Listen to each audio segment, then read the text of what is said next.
how's it going? It's Grant with the Garden of Eater. And Shelby. And today we're going to be talking about a little bit Neocaridina and refreshing everybody. Of course, we'll talk about anything shrimp, fish, and plant related as well. Last week we talked about our goals and stuff for the year. I know we talked about doing another live stream, but we've been awfully busy, and I don't know if the schedule is going to work out to do a different time slot. We might do a vote maybe and see if there's going to be another option, maybe Friday morning or something like that. But it didn't happen last week. We're thinking maybe about doing it just once a month. That might be a little bit better off. And then it's a little more exclusive as well for our guests and the content that'll be on it. So you want to jump in and say hi to everybody? Welcome in Snaptie and Crypt Keeper, Nano Aquarium, Scuba Steve, Dee Dee, Patty, and then Carla. So sorry if I pause for a second. My eyes are really bad. Jamie, welcome in. We got Aaron Waters buddies in here. Jimmy P, Misfit Reptiles and Aquariums. And Rob A, welcome in. Frank, Coro, Silver Creek Aquatics, Guppy Beast, welcome. Vibes, Only Oscars, Arctic Winds, Snoochie Booch, Peplin Creek, Brandon, and Brian. What's up, Aquachar? Vinoski, LJ, Laura from Shrimp and Snails, Timothy Reed, MTS, and many more coming in here. Oh, and a new member, Peplin Creek Aquatics. Welcome. I don't think I have the video still. I should have uploaded those. Well, you're right. I don't think we can do this light for much longer. All right. I'll go change that out. You want to talk a little bit in chat. Yeah. Thank you so much, Peplin Creek Aquatics. Much appreciated for your support. I'm going to go get the other light. We were just too busy this week. I know we should have just stopped by Best Buy and got a new light for us, but it totally spaced out of our minds. We forgot, and we drove by Best Buy like twice. Can't remember. It's terrible. So thank you very much. Sorry there's no cool video still. I still got to get those fixed. Let's go back up and chat. I don't want to miss anybody.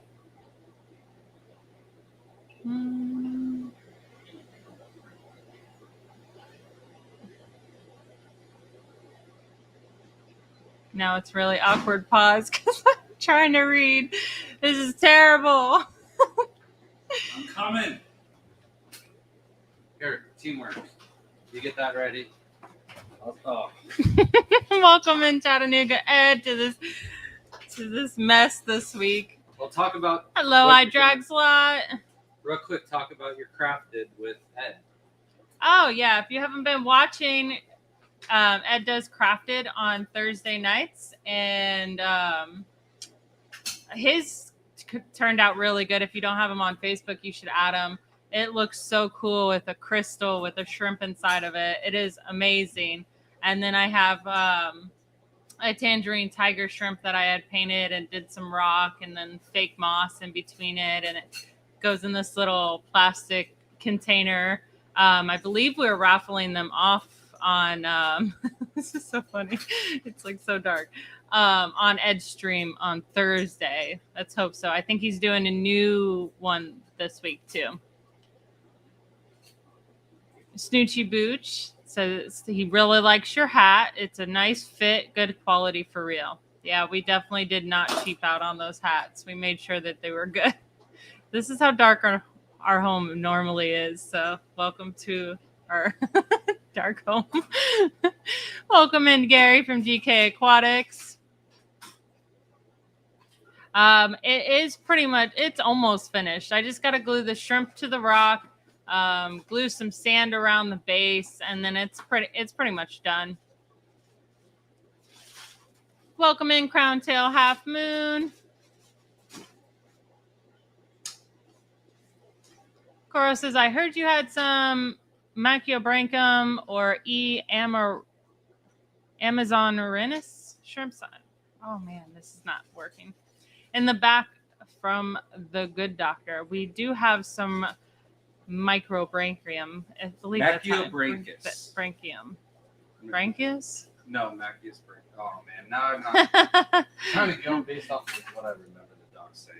Welcome in glass box swimmers, but yes, we do have some. They're really cool. I don't know when they will be breeding. Welcome in Lady R. And Malcolm Reynolds, new local Austin. It's like a weird, like in between. We'll get the slide eventually. So you could put a white sheet in front of the light if all else fails. That's the funny thing. We have these nice professional lights, and they have a white thing that goes in front of it. Does not do much at bright, and that looks good. That works. That's not bad. Just needed a little adjustment. That's what we need to do, is sit closer to the light and have the light above us. I guess that works. Welcome in Kelly Foreman. Now I can focus on the screen, not like I'm reading chat or anything like that. Just... Welcome in Shane's Tanks and Bowls. All right. So, a little 5-minute warm-up, 6.5-minute warm-up. But let's get back on track. Any questions for tonight? Let's leave them up to the topic. Unless it's an emergency, I'll handle those on the fly. But for now, let's dive into the wonderful world of Neocaridina shrimp. And of course, the first thing everybody needs to know is what kind of setup do these guys require? Minimum requirements, of course, you could keep them in a 1-gallon tank. You could keep them in a half-gallon tank. However, depending on what your goal is and what you're looking to do, that might not be the best size. We recommend, if you're looking to breed and get some nice size out of your shrimp, I would go for a 10-gallon shrimp tank. This is like the smallest we can go without seeing reduction in both size and breeding. So, of course, though, the bigger the better. If you can afford a 7,000 gallon aquarium and stock it with some red cherry shrimp, please do it. It's going to be just as good for them. They'll, of course, grow faster, breed a little bit quicker, and have a lot more room to play around in. But 10 gallons is all you really need, especially if you're looking to do some selective breeding. It allows you to keep the numbers, well concentrated and quality where you want it. And then, culling is really easy in a 10-gallon tank compared to like a 40 or a 55-gallon. All right. The Reallys are on the list to talk about tonight, but to answer your question, it is a naturally occurring mutation that can happen not only in shrimp but in isopods as well. It can happen in all different kinds of shrimp, but the best way to do it is to cross a shrimp that already has the Really genes in it. So help me out, Jamie. What kind of Really shrimp would you be interested in creating? And I can maybe let you know if there's a way to do that. But I know you're limited with the Canadian genes. It'd be cool if we could bring some shrimp back to Canada when we do the thing this year. Shrimp to Canada? Yeah. I think we'd have to have a specific permit. Welcome in, Mark and Jenna P. Sorry if I missed anyone. Trying to find that picture of that Amazon shrimp. When I get a chance, I'll pop it up. I got Welcome in, Jeff Kane. It'll only take me a second. I'm on your page. No. Oh, it's on the Garden of Eden? No. Just simply go. All the best photos you can find in the snack. Welcome in, Mason Brando. Congratulations, by the way. That one's pretty cool. That is the one. Oh, nice. So look at those little claws. Kind of bluish, clear in color, where it's kind of translucent, and then like purple, blue stripes, some white to it. Definitely one of the cooler shrimp. It just butchered the quality from the phone to the camera. If you would like to see a good picture, I think we have it on our Facebook, maybe Instagram. I need to go through and add our better photos to the Instagram. One of the shrimp that have been doing really nice lately are the green Caridina that we got breeding. I got some good photos of them coming out soon too. But back to the tank covered size. Of course, the next thing you're going to want to get is some substrate. Everybody asked me, Stephen P. just asked me this question this morning. What's the best color substrate for my Neocaridina? It, of course, depends on the color shrimp. His case was snowballs. For me, I like black. It's like the really only way you're going to see the snowball shrimp come out and show any color at all, since they're really like a ghost of the Neocaridina shrimp. However, with blues, they're kind of hard to see on black. Black rose is hard to see on black as well. Even the emeralds. We do recommend like a gray, tan, white substrate can kind of wash out the colors of the shrimp. So just kind of adding a little bit of color contrast, and they'll pop a little bit better and still keep their color.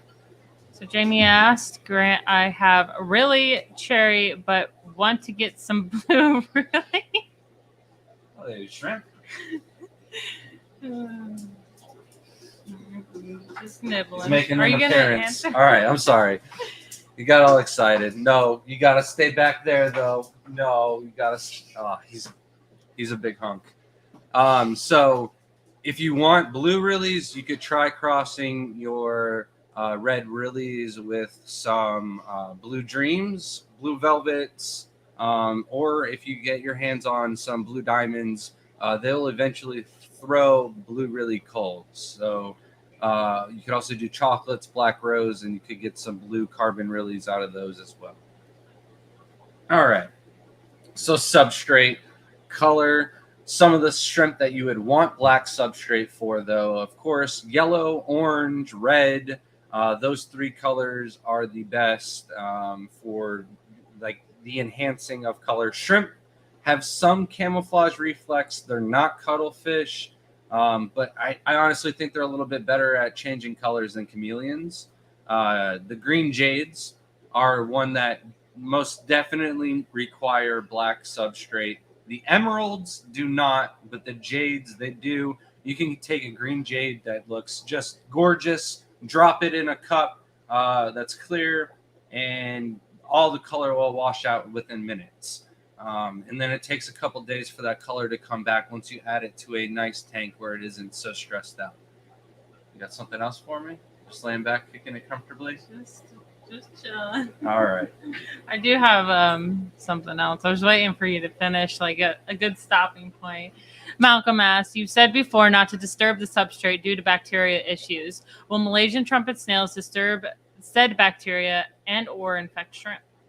So they are the one thing that is somehow able to grace through the substrate just perfectly, that it doesn't cause any issues. It's more the ripping of roots and shifting of massive piles of substrate that get the gas pockets and moving. They kind of wiggle through the substrate, and just minute gas pockets are being released. And say you get them from plants, they're going to slowly start from little tiny babies and build your way up. Or if you order a 10-pack off of our website, those 10 are not going to go through as many deep pockets of, those buildup of gases that can cause any issues in the shrimp. It's also like other little sediment that might be built up underneath that can cause bacterial issues in the shrimp. So they somehow just do the perfect amount of cleaning and sifting without really affecting the shrimp. It's more of when you rip out like an entire root system, or fill up your tanks just way too quickly, and you've had a ton of debris and stuff underneath there for many, many years. The snails are going to go through it rather, gradually compared to that. All right. Another one? No, but Ed thinks the shrimp. I tried clicking on the one he actually. What happened? He said the puppy should be. Oh, no, it was Jenna that said the puppy should be up front with you. Maybe the dog can answer a shrimp genetics question. I don't think you realize he will destroy. He will break laptop. everything from you show him any attention around anything expensive, and he can breaking it. Yeah, no, we have an area designated for giving the dog's attention, where his goofy butt isn't going to run into something or knock a tank over. or knock out all the cords and you won't be able to hear any of us. Just his tail alone will just destroy and break the screen on the laptop probably. It's like a wrecking ball through the house. But he listens very well, if you can see.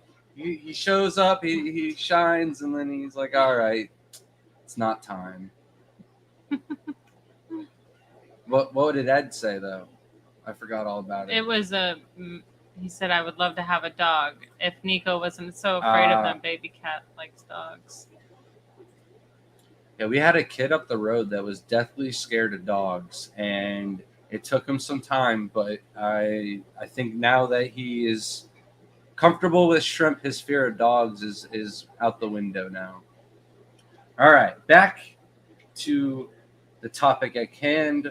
We're talking about substrate. Next thing to do and move on to. Did I miss any Neos that needed to be talked on about substrate? I don't think so. I talked about all the key ones.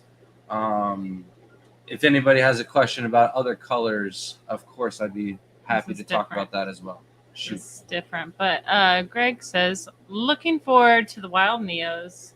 What's the best shot at giving them safe space to breed in a live bear tank? Lots of plants, Cholla wood or cholo, whatever you want to pronounce it as. Oh, I just despise it. Throw it in the trash.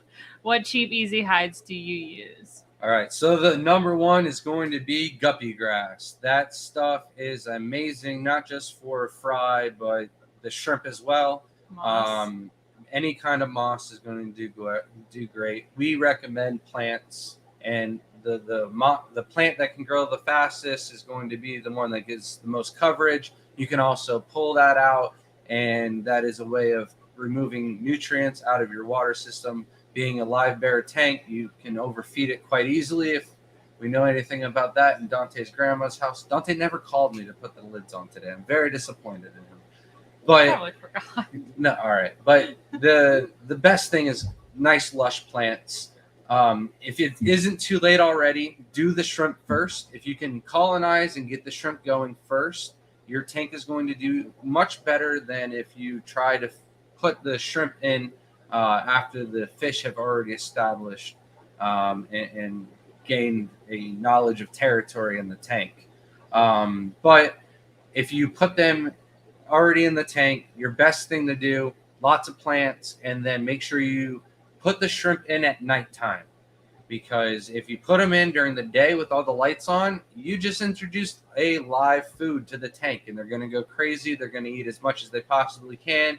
And then tomorrow when you turn on the lights, they're going to do the exact same thing again. So if you can, turn off the lights, and then in the morning, the fish wake up. Maybe they just think that they've always been there and they weren't just dreaming about them. You know what I'm saying? So it's definitely. What did I get you? It was a little one, but it's doable. The wild Neos. If you're the one that ordered the 100 wild Neos that we shipped out today, there's definitely some large ones in there for you. Definitely some small ones. So if you can grow the small ones up in like a breeder box or something like that, that'll give them the best chance. Shelby mentioned she doesn't like the cholla wood. We've talked to several different people and it hasn't broken down on them. We've been doing this for 9 years, and every single piece of cholla wood that we ever bought and brought into the house, we regretted. It created just a destruction of mulm and debris in the tank. If you come look at our tanks, you think, oh my God, these people are doing tons of maintenance and this and that. We do a lot of water changes. We scrape the fronts of tanks when important people come to town, like the doc. But besides that, I just do water changes and Shelby feeds everything. And that's all we really do for maintenance. We have proper, precautions that we've taken, like not adding cholla wood into the tank to prevent having really dirty tanks. I wish I had a video of it. We had 2 pieces of teddy wood. bear. Yeah. The teddy bear cholla wood destroyed that tank, though. That was a different tank that I'm talking about. Yeah, the one I was talking about, literally, but the teddy bear was like that times 2. But we weren't supposed to do that. But Stephen P says they realize they have an 80-pound puppy with an extra long, extra happy tail too. Yeah, but double that. Double it. Guarded a meter. Do you all have plans? Why did I read that like that? For live food cultures beyond just the scuds? Blackworms or Daphnia or 100% or Daphnia. Daphnia is something we've tried and done a couple different times, and we just never get enough cultures to do more than one tub. I don't think we'd ever be shipping it out though. I 100% want to start shipping out and dealing with Daphnia cultures if we can get them going the way I want to. I've talked with people at the Triple Crown, and they've given me some tips. We've just been so darn busy that I haven't gotten a chance to it. I would also love to be able to like hire somebody, pay them for the day, and once a week they come, they top off, and they do like the banana worms, the micro worms, the vinegar eels, and stuff like that. And then we'd be able to sell the cultures. And then they also help scrape tanks or do something else. But that's going to be further down the line when we've got things a little bit more automated. What shrimp would you put on rainbow gravel? Yellows. Oh. Yellows. I would just throw the rainbow gravel away. Rainbow gravel and choa wood all in the trash can. If it's a kid's tank, then just go for, the good old fashioned, the Skittles, and just get blue, yellow, and red, and maybe some orange. But those three colors would look really good on some rainbow gravel. Is there another one? Or should I dive back in this? You should dive back in. These are off topic completely. Now, we've got to talk about water. Water for Neocaridinas is going to be by far the easiest water that you'll ever have to worry about with breeding shrimp. I've had people come with me and talk about how they can't keep feeder shrimp alive. So why would they try and keep anything else? Well, most of the feeder shrimp, they're grass or ghost shrimp. And most of them are caught in brackish to salty water. It's not very many ways to catch a commercial load of ghost shrimp otherwise. And that being said, you would have to add salt and a good amount of salt into your water to keep those shrimp alive. They're able to keep them alive at Petco and PetSmart and stuff like that, but they're adding salt to the system. That's the only way that they're able to keep those alive.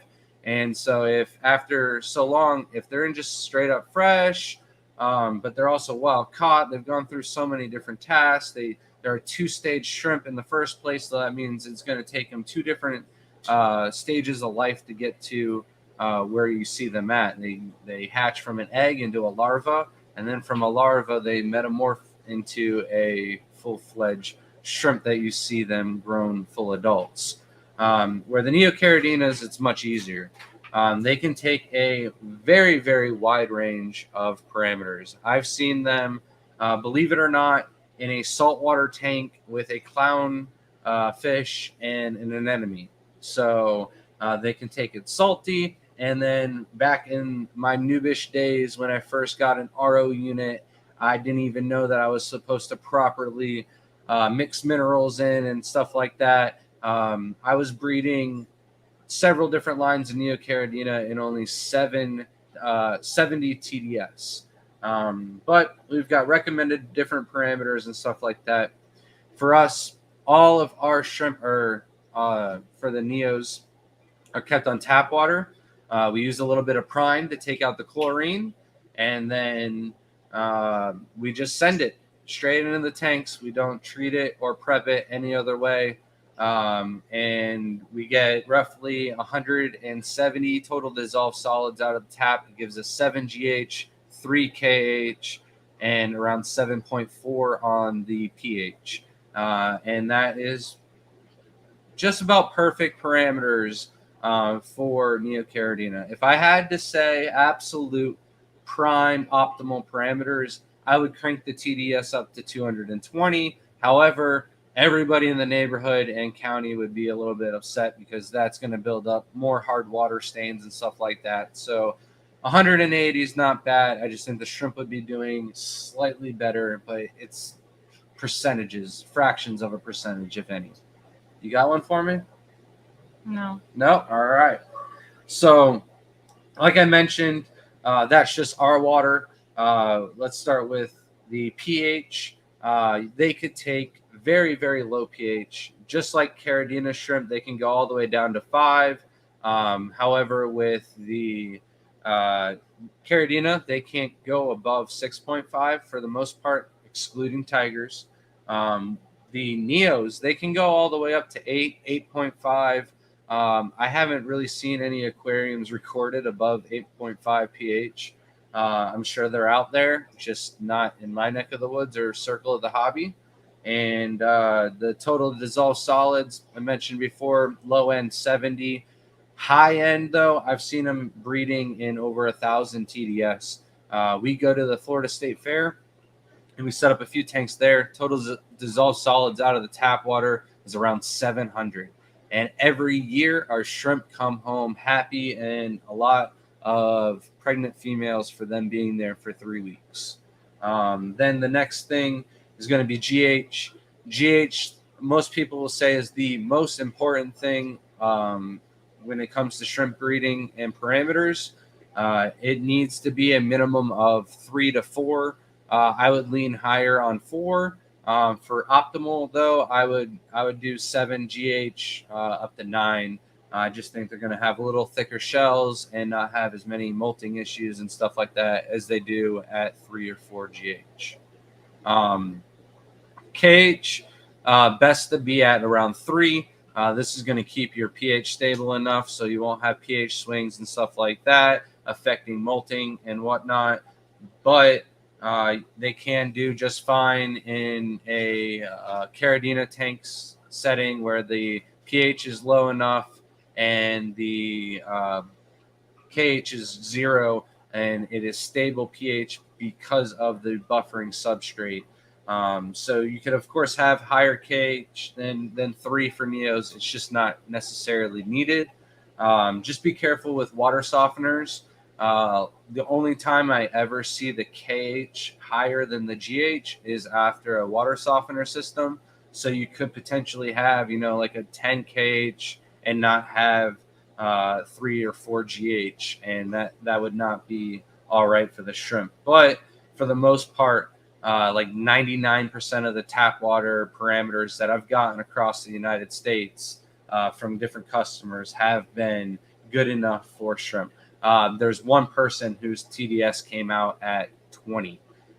So yeah, that would be beautiful for the Caridina and RO water. You'd basically hardly ever have to replace some of those filters. But again, those are just basic broad range of parameters. There's other ones that we could talk about, nitrates and ammonia and stuff like that. You just want to keep those as low as possible. It's just common sense. The better the shrimp are going to, the lower the numbers of all 3 of those numbers, the shrimp are going to do better. Nitrates and nitrates, they can burn the gills of the shrimp, which will cause breathing issues and stuff like that. The only other thing that would be worth mentioning that you could measure would be oxygen levels, and most of us aren't going to get an oxygen meter. So just make sure there's some type of circulation. If you're going to do the whole filterless thing, I'm going to talk about that again. I skipped over that actually. I'll talk about that a little bit, but of course, if you're doing filterless, doing that 50% water change once a week and having live plants in the tank is going to help keep those oxygen levels up. So Aaron Waters' buddy says, have you ever tried a blackwater shrimp tank? I think our Amazon shrimp tank is the closest thing to blackwater we have. I mean, we've done it. We've had tanks in the past that we've thrown so many leaves in that you really couldn't see the shrimp tanks. Our best thing is in Jaden's room. Those large, we have 55-gallon tanks, and 40% of the tank is taken up by driftwood. So it does tan in the water, but it doesn't get dark. Not like Mississippi, you can't see through it. It's just kind of like hazed over yellow. Yeah, and it doesn't seem to prove any more benefits to. I mean, they breed about the same. I want to see the quality of the shrimp. So as soon as I get that little yellow haze, I generally do like a 50% water change. Just as I have a heavily planted tank. Is there a food or technique to get the cherry shrimp all out so I can count how many I have? Yeah, you got to starve them. And it sounds horrible, but if you've got a heavily planted tank, you probably don't even need to be feeding your shrimp. Depending on how many shrimp there are in the tank. But if you're trying to count them, I'm assuming there's not thousands of shrimp in the tank. So just stop feeding. You could easily go 2 weeks without feeding the shrimp, and you're not going to cause them any harm.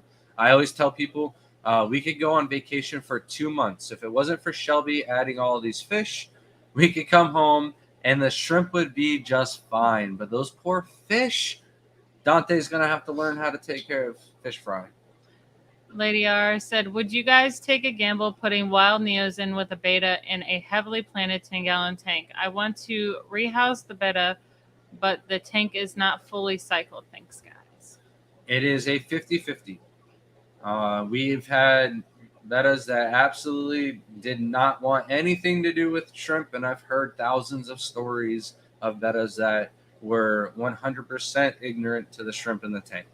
But there's also the other 50% that are like Shelby's alien betta that was just hunting the shrimp down and not even eating them. Just wanted them dead. I don't know if it was saving them for a snack for later or what have you, but it is just simply a 50-50 shot. And if you're going to take that risk, that's on you. But shrimp are friends, not food. We don't do that here except for the wilds. Sakura asked, do you like pH adapting substrate for neos? There's just not really any need for it. It's kind of like added inconsistency risk. So if you're doing the pH adjusting, maybe it's for the cichlids or the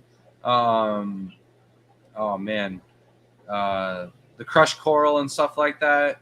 If you're going the other way, either one, it's not needed. So I like keeping it simple and basic, and tap water is all they need. So that's all they get with a nice inert substrate.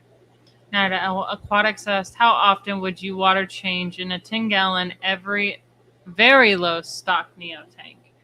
All right. So for us, it is 30% every other week. However, if I only had one tank, I would probably do 20% every week and just do small minimum maintenance on the tank and then feed 2 or 3 times a week. And that neo tank would be in high abundance in a few months. All right, back. Sorry. Should I dive back in? Yes. All right, so skipped right over filters, filtration. That is super important, but as I kind of noted before, not 100% needed. The easiest thing to do though is to put a little sponge filter in the tank, little air pump, and let that thing run. We've had sponges that have been running for years without ever having to clean them or change them or touch them or anything like that. It all depends on how much you're feeding, how much choya wood you put in the tank, stuff like that. So, what are you doing? The laptop's about to die. Oh, no. All right. I thought Vibes was like, Shelby, remind you to do this. I really hope the laptop doesn't die, though. That'll be a bummer.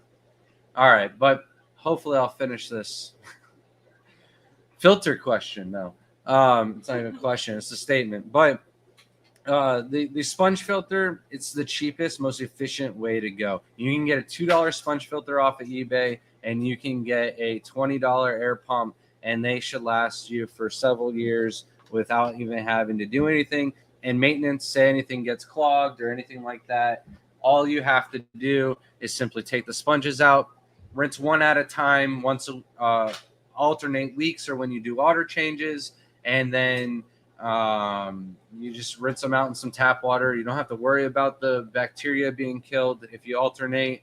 But the other thing is most of the time when they get clogged, it's the little intake into the sponge filter.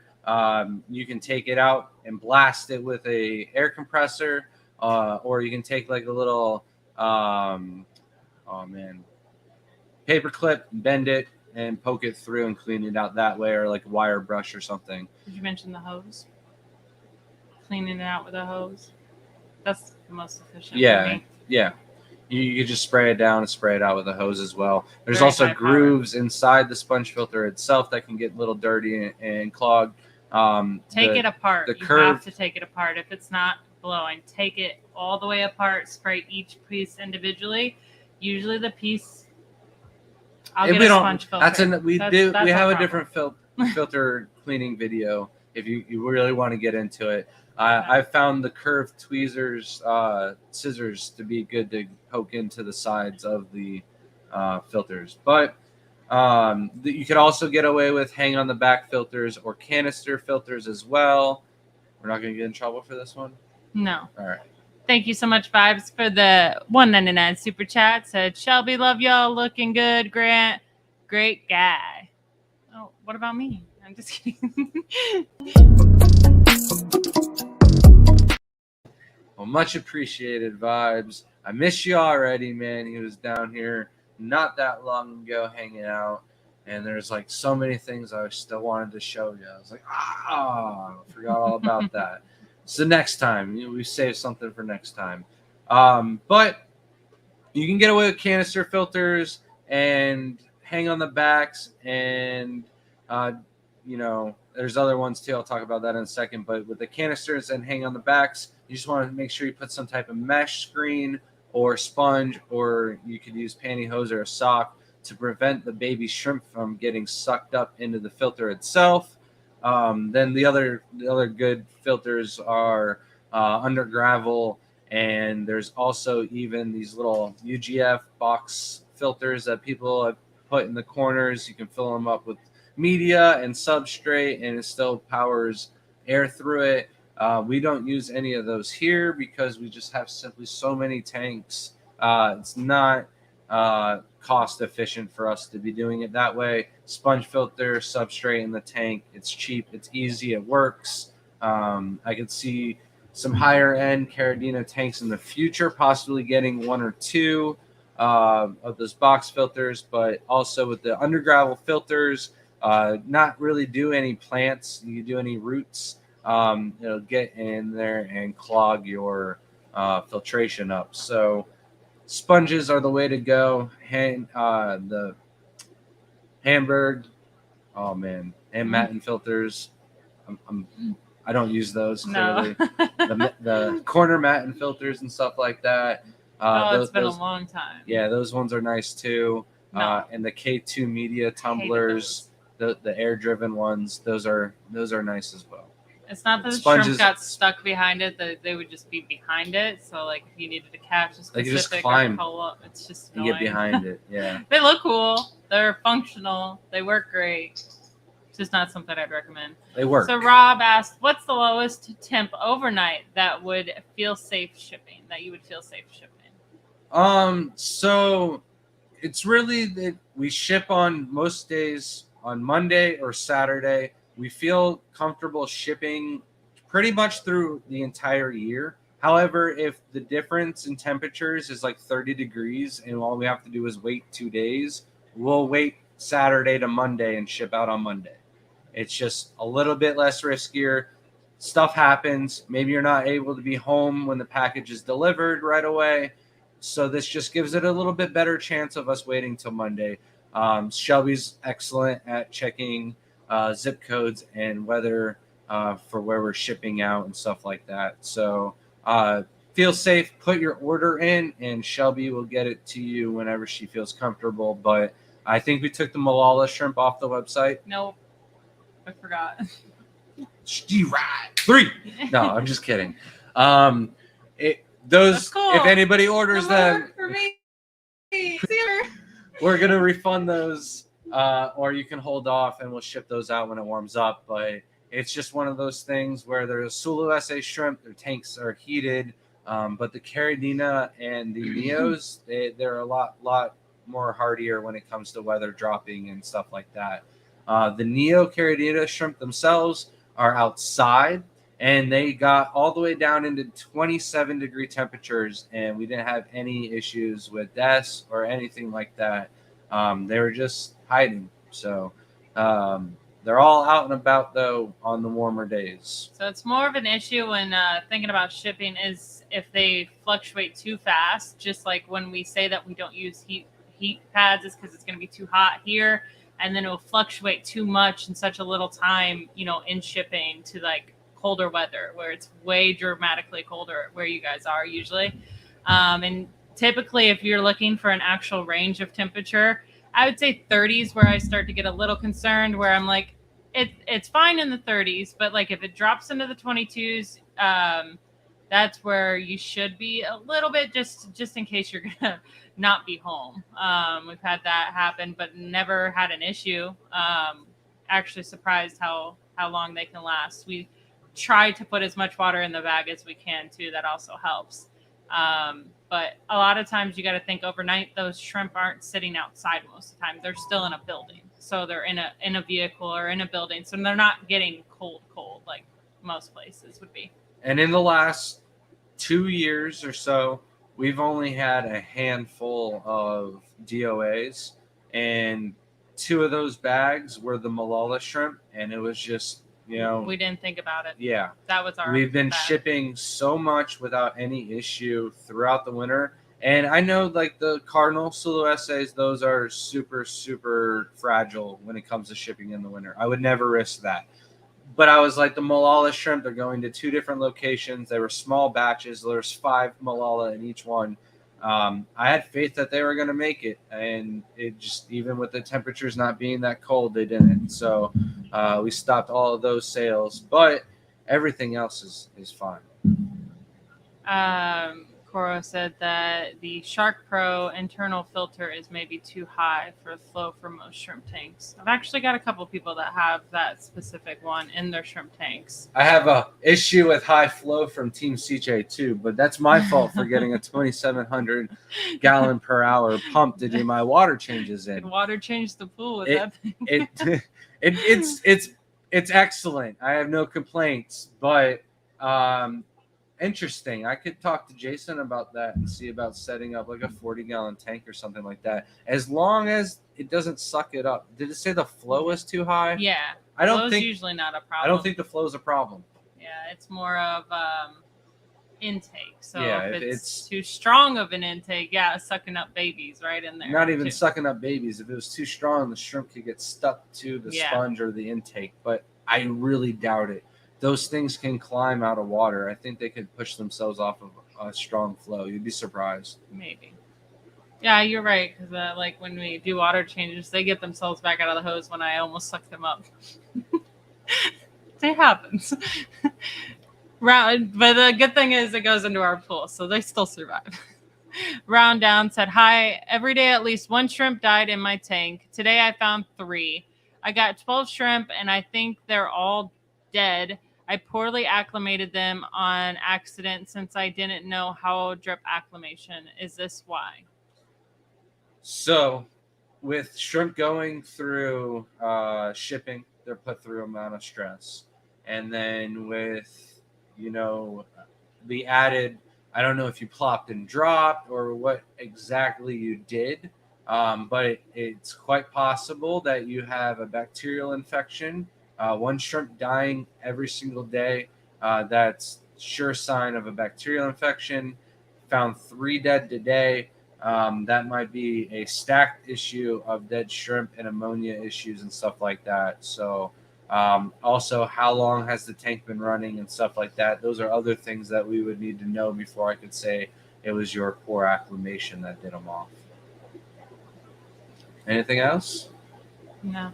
Just welcome in, everybody. I see a lot of people I haven't seen in a long time. Thank you all for joining us tonight. I'm giving a blanket hello since I've skipped a lot of people. If you have questions, just make sure you answer them down there. We ain't going to do it for you. It's Crypt Keeper's responsibility. You better answer all of those questions. Make my life easier. Oh, man. No.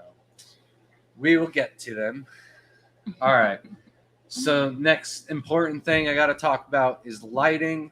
Once upon a time, I didn't think lighting was that important for them, and we were just setting up so many tanks. I was like, I need to see my fancy tigers. So I'm gonna take the tank off of the bottom row of Neos, and before long, all of the Neos were showing lack of color, quality, and stuff like that. So the way pigment works is it's like a sunscreen.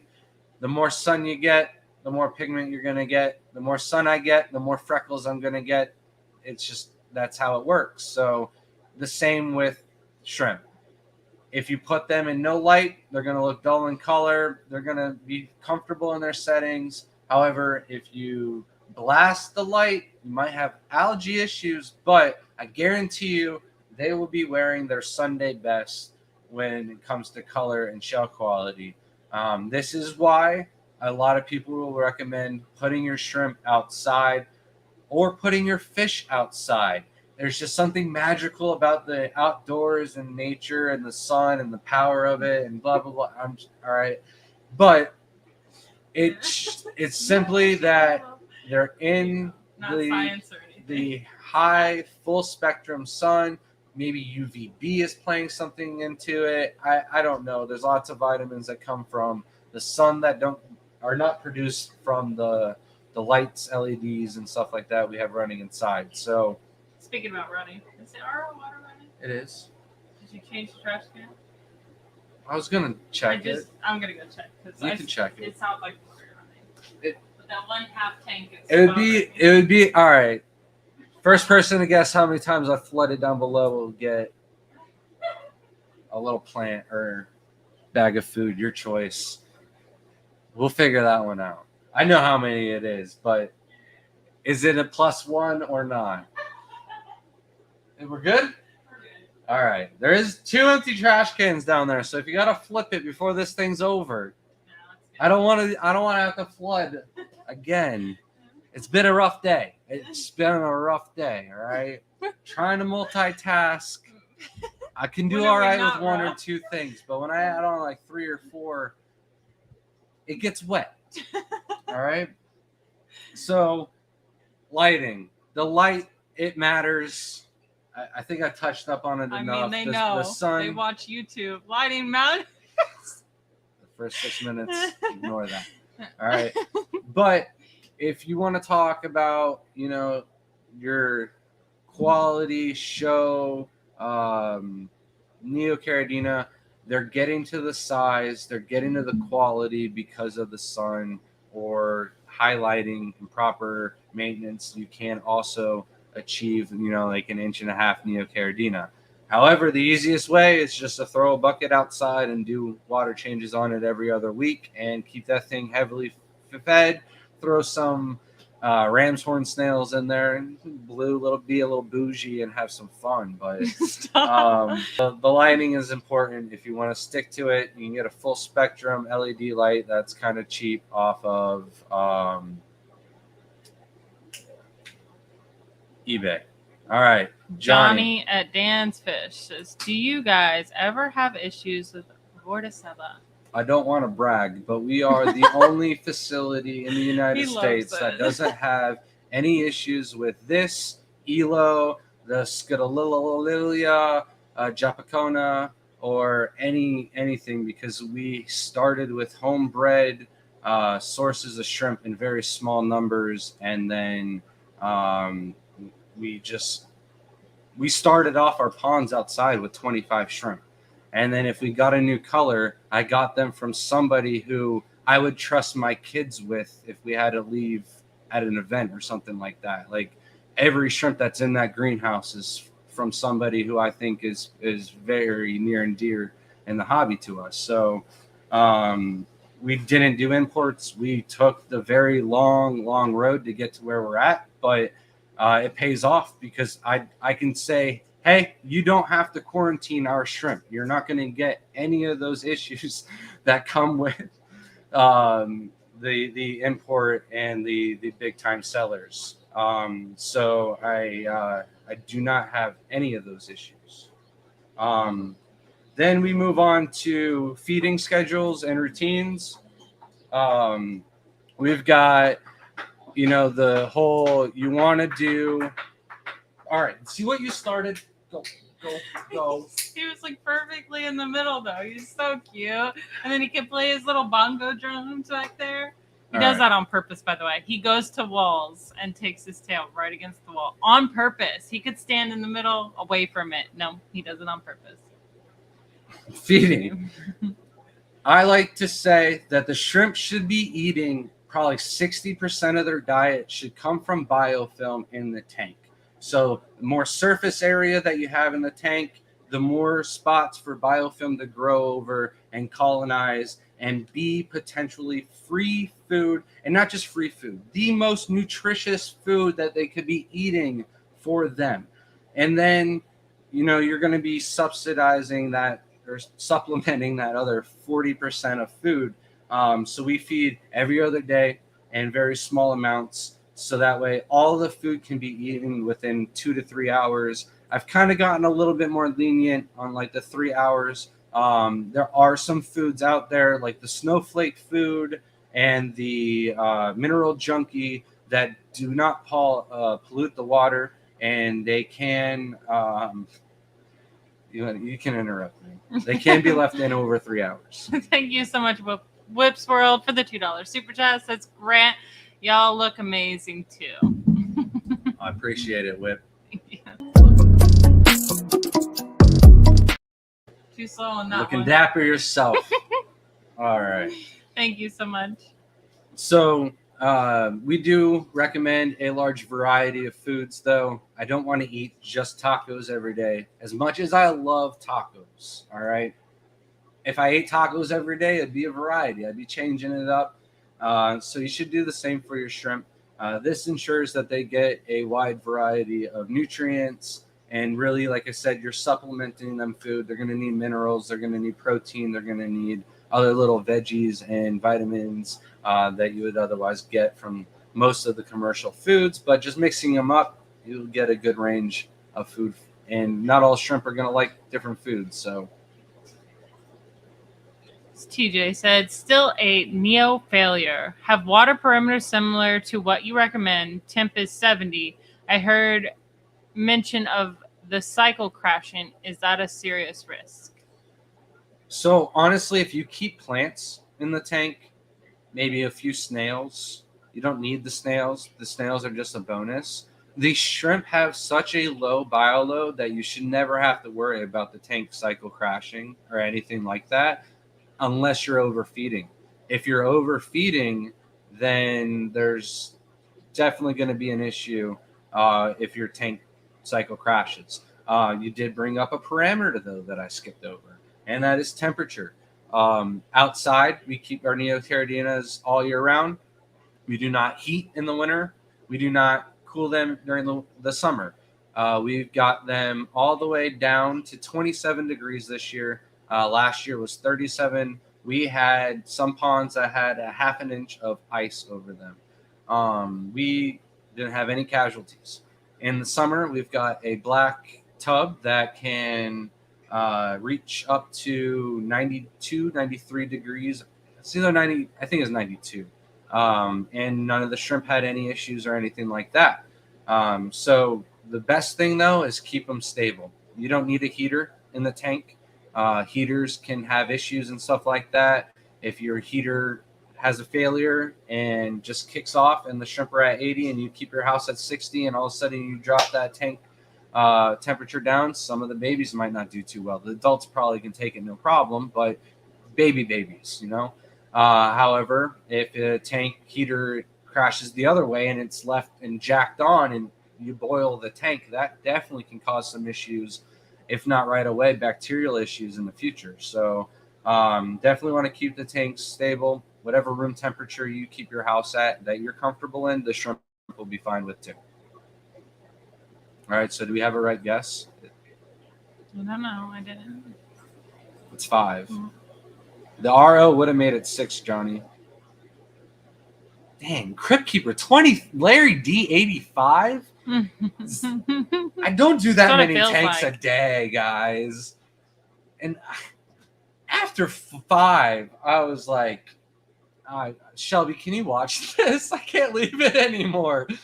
So yeah, Yeah, I didn't see any. not a single anything person close. guessed 5. No. Johnny was at 6. Oh, 5 right here. Sorry. Oh, Aqua Bonita. all right. Message us at Agua the Bonita. gardenofeater@gmail.com. Oh, that's the first one. 6 was close. Maybe Crypt Keeper can double check that for us if he hasn't already. But yeah, Yep, that's it. But back to this. So, tank was set up only a few days before the shrimp. I noticed they had a weird fuzz on their heads, so I tested the parameters and they were pretty good. Other than a bit high on the GH, I have CPDs and they were fine. all right. So that weird They fuzz. did not get them from a breeder. They got them from PetSmart, from what I see. The weird fuzz on their head, that's going to be what Johnny was talking about, and that's what we don't have an issue. So you definitely could have had some really stressed out shrimp, and then you threw them in an environment where there wasn't any healthy biofilm for them to help supplement their, immune system I'm sorry, and I stuff like wasn't that. listening. So not Really? having a cycle tank, getting them from imports, those are probably the reason why. Just don't even have to buy from us. Buying homebred shrimp from your neighbors, the best thing They that don't you have could anyone around possibly them, do. so you would have to Yeah. find a breeder online, and there's plenty of websites, and they have it listed that they're homebred. There's plenty of people, there's fan groups that show you, and they will list that it's homebred. Be careful with that too. Make sure they are reputable sailor that's saying homebred, because there's people that are posting homebred and they're not homebred. So just double check with other people and get that. Be careful with those shrimp. Any of them infected, you do want to quarantine them, because it's a possibility it would spread to the fish. I think this is a good time to talk about size. Size of the shrimp matters. Now, we can talk about when you buy shrimp, the most important thing that I like to look for is when I buy a shrimp, the smaller the better. Of course, I don't want to have to be worried about that first molt happening in the bag, but definitely after a month, those shrimp, they're good to go. Just most people, they want that instant gratification of seeing something beautiful right away and filling up their tank with something that they can look at. So obviously, 1-month-old shrimp, that doesn't really float everyone's boat. However, I'm trying to breed, and I want the best. I'm pulling it the wrong way. The best success at breeding. Kids, they're made out of magic and rubber. You know what I mean? They bounce back, their immune system, everything like that. It's just, they can take it a lot better than the adults. You don't know what age the adults are. You don't know what they've gone through. They don't know how many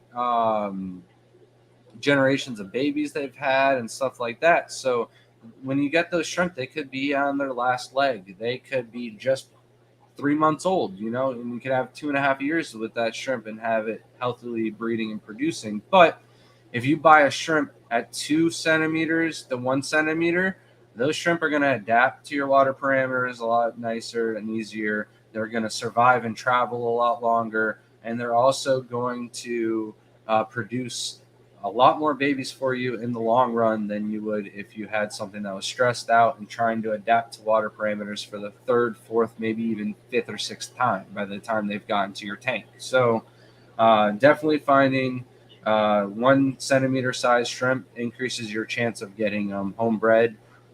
Imported Caridina are usually around 1 centimeter in size, but Neos are shipped out around 3 centimeters for that instant gratification, but it doesn't do good for the hobbyist. So Abstract Aquarius sent a picture of a blue Neo with 3 red stripes. Got it pulled up for him on Instagram. Can you look at it and tell me what you think? So you've probably got a blue dream colony, and it has the red really genes to it.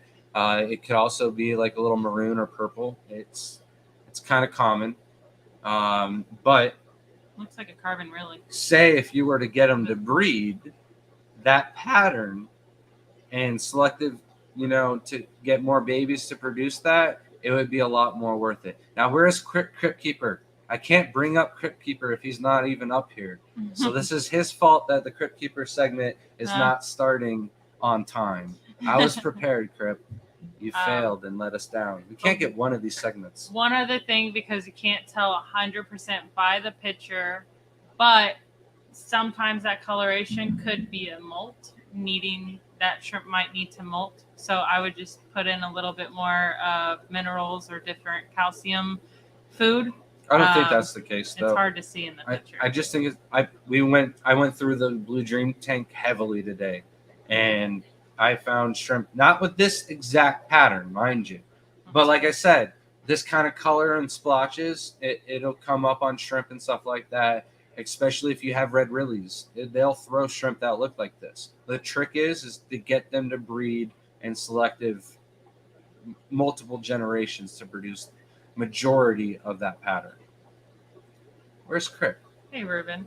Says, I want some of your green emeralds with the back line. That is my favorite Neocaridina. It's Grant's too. He won't give them to anyone. Yeah, so it's a work in progress. I only have like 4 of them that have the back line. I've bred probably 2,000 to 3,000 green emeralds. I sell a lot of juveniles, so maybe other people have gotten them, but we only let so many of them grow up. And so as soon as I catch that little bit of color, I pull them aside. So I'm working on trying to get more of them. All right. If you got the emeralds, you get a chance at it. I don't want to lose this real quick. TJ just messaged us. Send us pictures of your parameters, and we'll help you out with your tank. Hey, how you doing, guys? How's it going? Have you found his for the week? I'm going. Have you asked the question for the week? Yeah, I did kind of. It's in chat. So you can pull it up. Or an intro to it, anyway. So I had some purple babies appear in my purple metallic tank, and so my first question is: do certain patterns of the purple metallics show more of a purple color than others? So, of course, I think the obvious answer is like the full extreme purples are going to show the most color in purple. But this is one of those things where I kind of like go back on one of my rules. If you've asked me before in the past on like keeping red and black fancy tigers together or Nanashi or Galaxy and worried about browns or stuff like that, and I always tell you, don't worry about color. Breed for the pattern first, and then you can selective breed for the different colors, and it'll be really easy to pull the 2 colors apart. With the purples, I would just stick with whoever's the most purple. Okay. I wouldn't worry about pattern until you get it to the point where every single shrimp in that colony is almost coming out as purple as you want, and regardless of pattern, and then split the pattern. But now this is like not really talking about red or the black or anything like that. This is a recessive gene over on top of it. So I would be more worried about just breeding out purple than I would be going for any patterns at this stage in your breeding project. Okay. And a lot of the shrimp that I'm seeing, the babies, they're mostly like a black color, not really purple. Is there a certain size that they start showing the purple, and does that purple fade at a certain age? So the thing with purple is you don't even know if you've got a purple shrimp sometimes until they're full grown and mature. So a lot of times you'll have something and you've culled it into a different tank, and by the time it's 3 centimeters and fully grown and produced, half of its life of babies, it could show some really true potential. That's where a lot of the metallic and purple colors will come from. The pigments, they will, over time, grow more mature, and so they'll get deeper in color as well. So that purple is just one of those pigments where you really have to wait until they're in their glory days for them to shine. Okay. And so you recommend breeding for the color first. should I be separating out into different tanks as I see different patterns? That way I can then select a breed from like those different tanks to pull the color out of those, or is it better to just stick to one tank and kind of attack one aspect of the project first? So, do we have 2 tanks that we can play with this project? Well, in the spring, I'm going to be setting up another rack of 12, so... So, what I would do is as soon as you have another tank that you can pull them, all of your original shrimp, take them out and put them into a new tank. Okay. All right? And then this group that you have already going in the tank, get those to produce their own babies, but more importantly, you want those to grow to full maturity so you can tell which ones are purples and which ones are culls. And then you're going to want to probably just keep doing this over time. Every generation that grows up, you're going to want to pull the adults, move them to another tank, because that recessive gene, it's just so hard to get and pull out because you're not looking for them in at a baby stage. You have to wait for that gene to mature to show it. So it's going to be a lot of work, but like after 2 or 3 times of doing that, you're going to be super impressed with your results. So it's one of those things where I really wish I didn't get, I keep getting like all my purples that I made from scratch are all male. So I really wish I could just get, more to work with, but I don't want to buy purples. I know they're like $50 shrimp, but it's like I'm making my own. I just want to get a female and be able to make my own project. So it just sucks. Like if you look at all, I had one female in the very beginning. She got pregnant. We left for one of the aquatic experiences and came home and she was dead. So that was the one female I've got. All the other ones are males. So now I've got like slight purples on some of my females, but no nice full purple. Oh, okay. So say I did happen to lose all my females from either overcalling or something happens, could I just take like a black galaxy and try to breed it back up again, or would that mess things up? No, the black galaxy is where it's going to have the genes, but you splitting them into 2 different tanks, you can always go back and grab that first generation female if you get robbed on females, because breeding those females back with a purple that was bred and shows purple again, it increases your chances of the next generation with that female having more purple. So okay. Awesome. Yeah. No, thank you guys so much. Yeah, no problem, man. Thank you. And quick little teaser for those out there. Nobody got my birthday shrimp right. It's kind of changed up. I wanted to get them, but the seller was not as comfortable shipping them during this time of the year. And I want to give everybody that we do unboxing videos like that fair chance. Like that's how they normally ship, and they're hardy shrimp, and not have to think that every shrimp needs to be sent out overnight.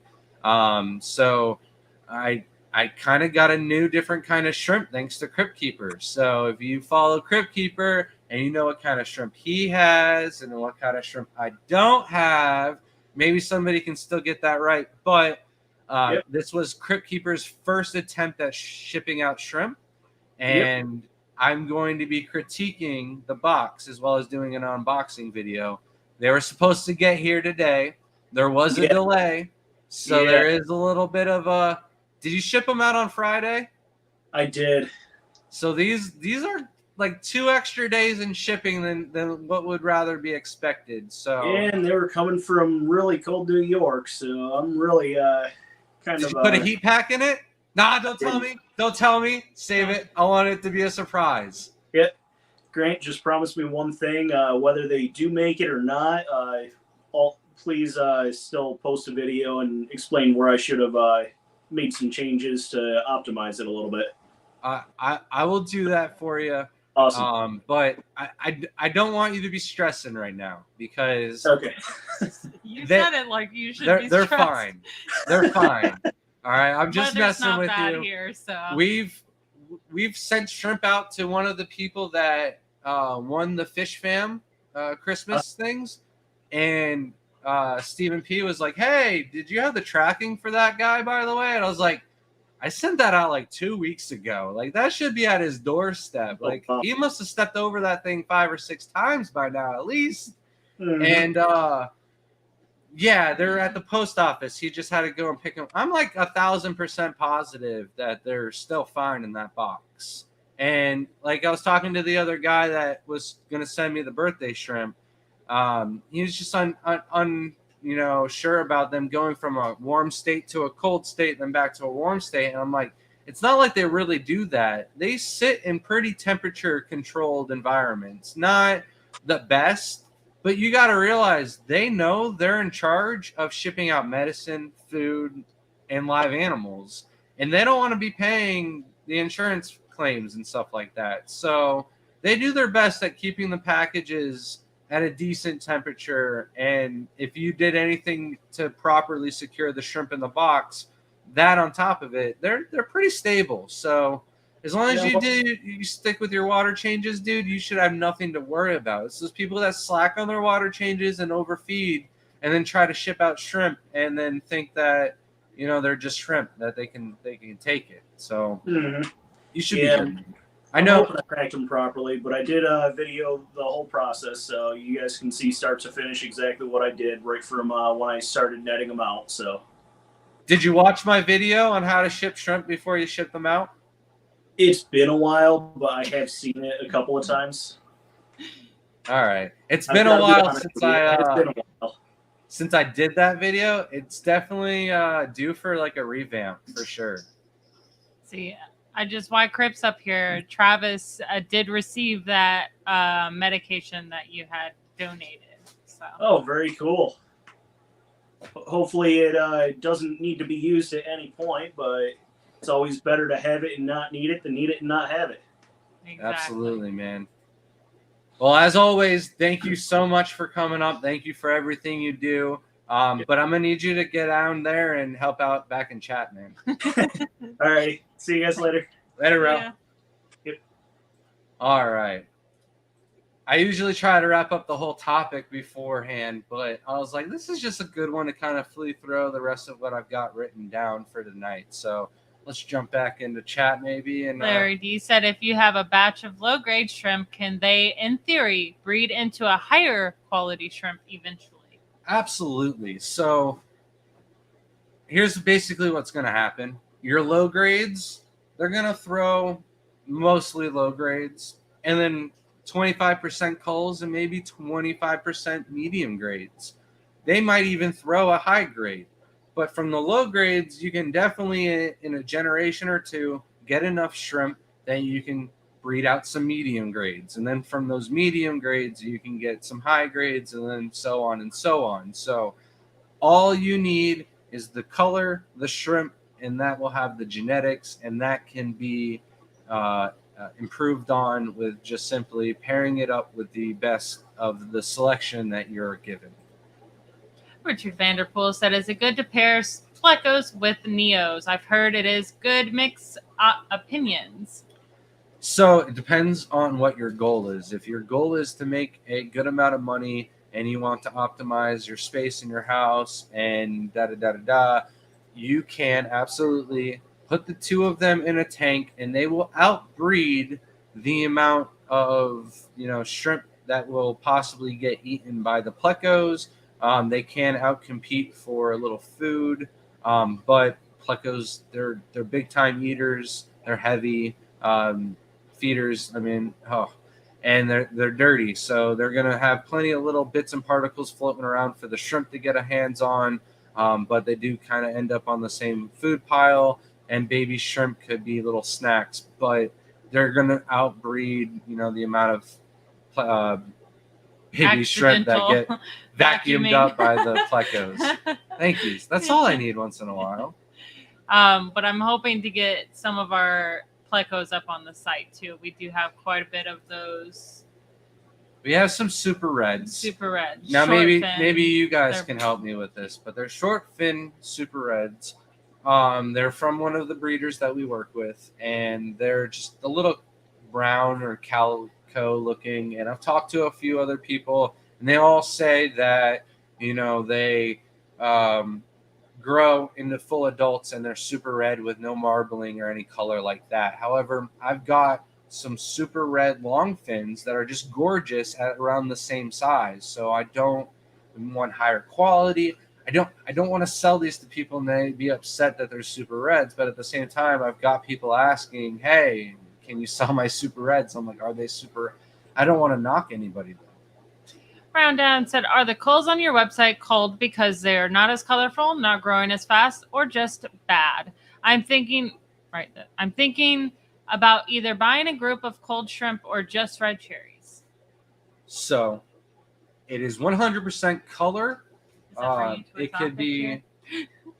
All right, no, we'll go back to culls. But for this one, culls on our website are a 100% that we sell are just lacking in color, the wrong color, or there are like green jades and black rose.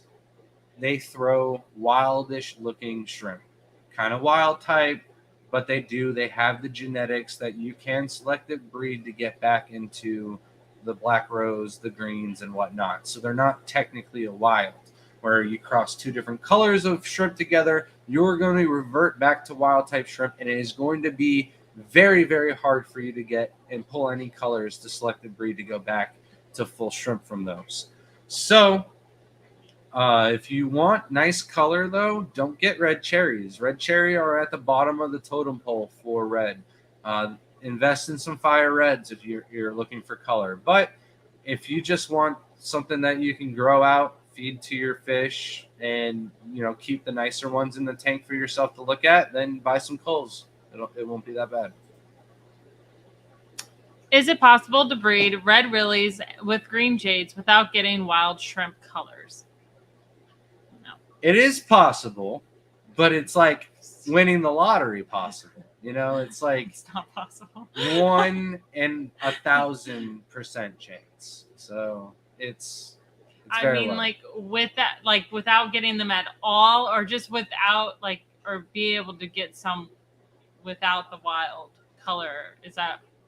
That's where I'm confused, because without getting them at all is absolutely near like winning the lottery. Impossible. Not 100%. One baby 99. would come out wild. At least one baby would come out wild. But it is possible that the genetic markers somehow match up from the two different strains of shrimp. It is you live in a crazy 99.9 repeating percent, okay? But not 100% possible. So the free shipping is only on $100 orders and above. That's the difference. It will always be flat rate unless you order $100 or more. If you pay for shipping, we usually just throw in extra shrimp or refund the shipping cost. To be fair, Grant told me about that today, and that is totally my fault, Matt. I'm so sorry. That's my fault. I'll get that out in the morning. I even was on that today. I was like, we got to do this. We got to do that. And you better not forget. Yeah, and I forgot. That's my fault, Matt. I'm sorry. Was his fault a week ago, though. We were waiting for something, and then we got swamped with orders and other stuff. So it's reasonable. We slowed down a little bit this week. So I was like, we got to do it today. We gotta take care of Matt. They also thought that I was being shipped to them as well. Oh, so no, that's a good point. I never got that check, either.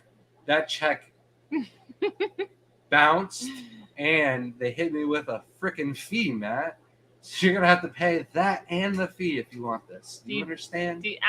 Dee said plus just interest. Make sure to use 2 entire newspapers as Grant does.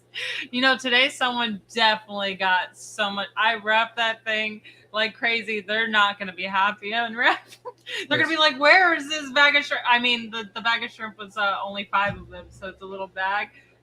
It's like this big. It's hilarious. And now you'll hear this when I do Crypt Keepers video critique, but we did a test in the backyard, and the only thing that did better than straight newspaper was newspaper with styrofoam. And it was a 1 degree difference or like a 2 degree difference. It wasn't notable or worth doing when you take into effect that when we shipped out during the winter, we only shipped out maybe 40 to 50 boxes one year.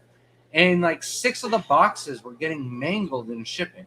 And then I saw a video of the styrofoam box getting just ripped apart open and going through the sorting machine. And that's when I was like, we need to start putting crumple zones on these shrimp boxes. So even when people are like, oh, look at the box, it was destroyed, just sending you a picture before we open it up, I know where the shrimp are in that box. And it's under a ton of freaking newspaper.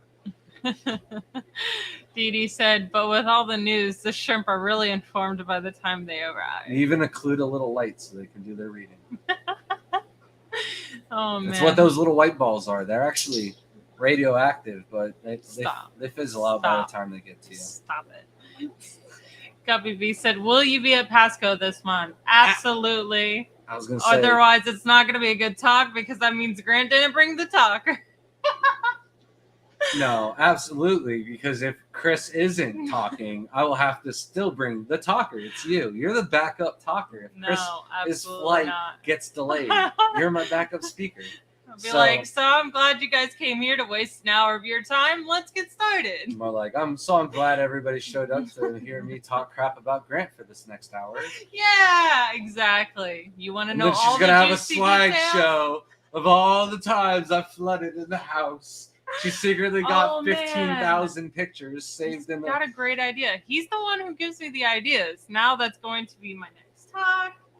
Slideshow of flood. Here's the great flood of 2019. Here's the great flood. I wish we had a video of the flood of our 190. I mean, it was an entire living room at 3 a.m. in the morning. 4:30 in the morning. How angry I was. Just vacuuming up with the shop vac, and you could have seen the anger. I have a great idea. So someone on TikTok used Orbeez. Threw Orbeez in their basement that had flooded, and within 2 hours, the Orbeez had absorbed all of the water. So guess whose new floor is going to be Orbeez? Mine. Got to keep them out of the ocean. Might as well keep them in our house. And then when I flood, I'll have projectiles that I could throw at people in the house. Do you know how dangerous those are? Those are going to be the next thing that are going to be gone, though, because there's been children swallowing them, and then they swell in their stomach and get really sick. Survival of the fittest. Oh my gosh! Stop! I'm gonna have to cut that whole part out. I'm just kidding. Bristle nose plecos. I don't know if they are. But if you're in the Florida area and you're not coming to the Pasco Club meeting this weekend, you are going to miss one hell of a speaker because Chris Biggs is a funny guy. Are our red supers bristle nose? Yeah. They're Do incestuous. we not have any? What? Do we have no males? They're still too they're small. Babies. Yeah. I know I have a male in the super.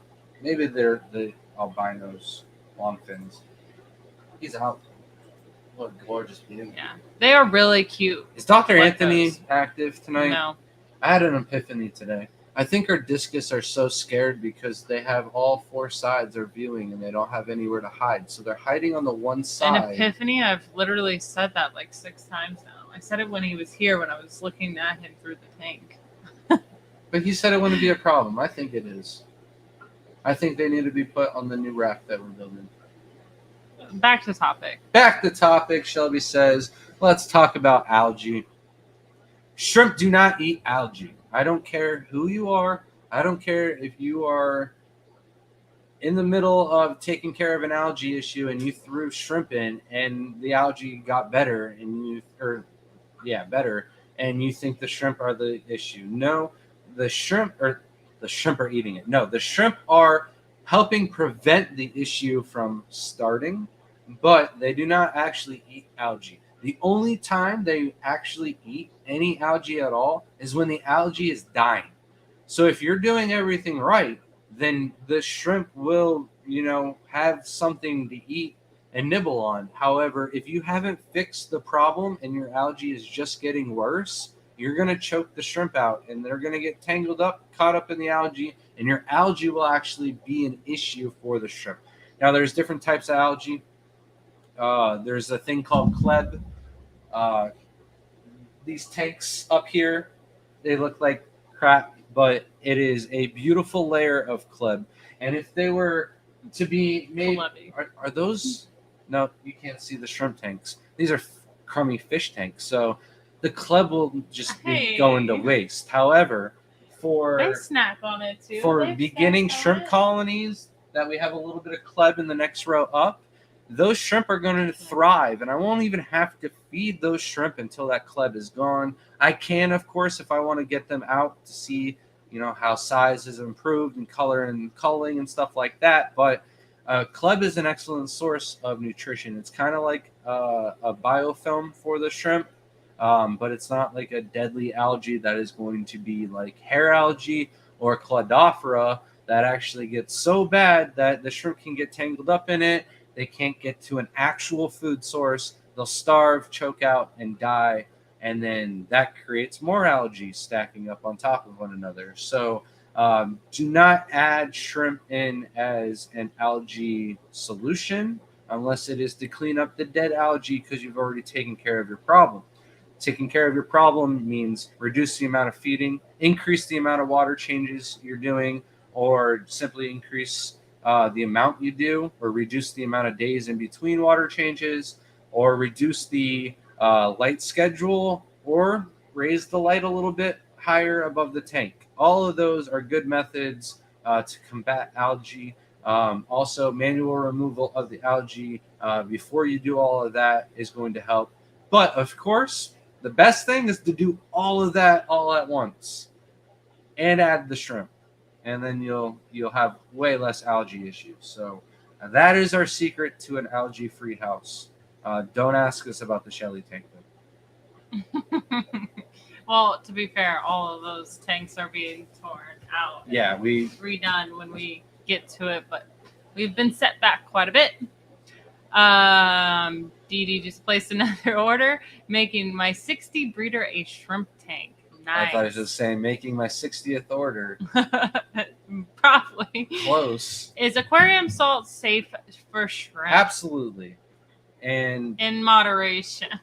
Not a saltwater tank. Yeah, you don't want to just start dumping scoops, but if you want to, many scoops, but if you want to put 1 or 2 scoops in for a 10-gallon tank, definitely helps. Yeah, it's like the cure-all for everything. Stop buying all these things from Petco with all these fancy labels. There's some that you definitely need to. Don't get me wrong, but like generally speaking, most things can be fixed with a little bit of heat and some salt. Now, I don't know if salt is going to fix like ELO problems. Oh no, those viruses are just that's the one thing that I would recommend.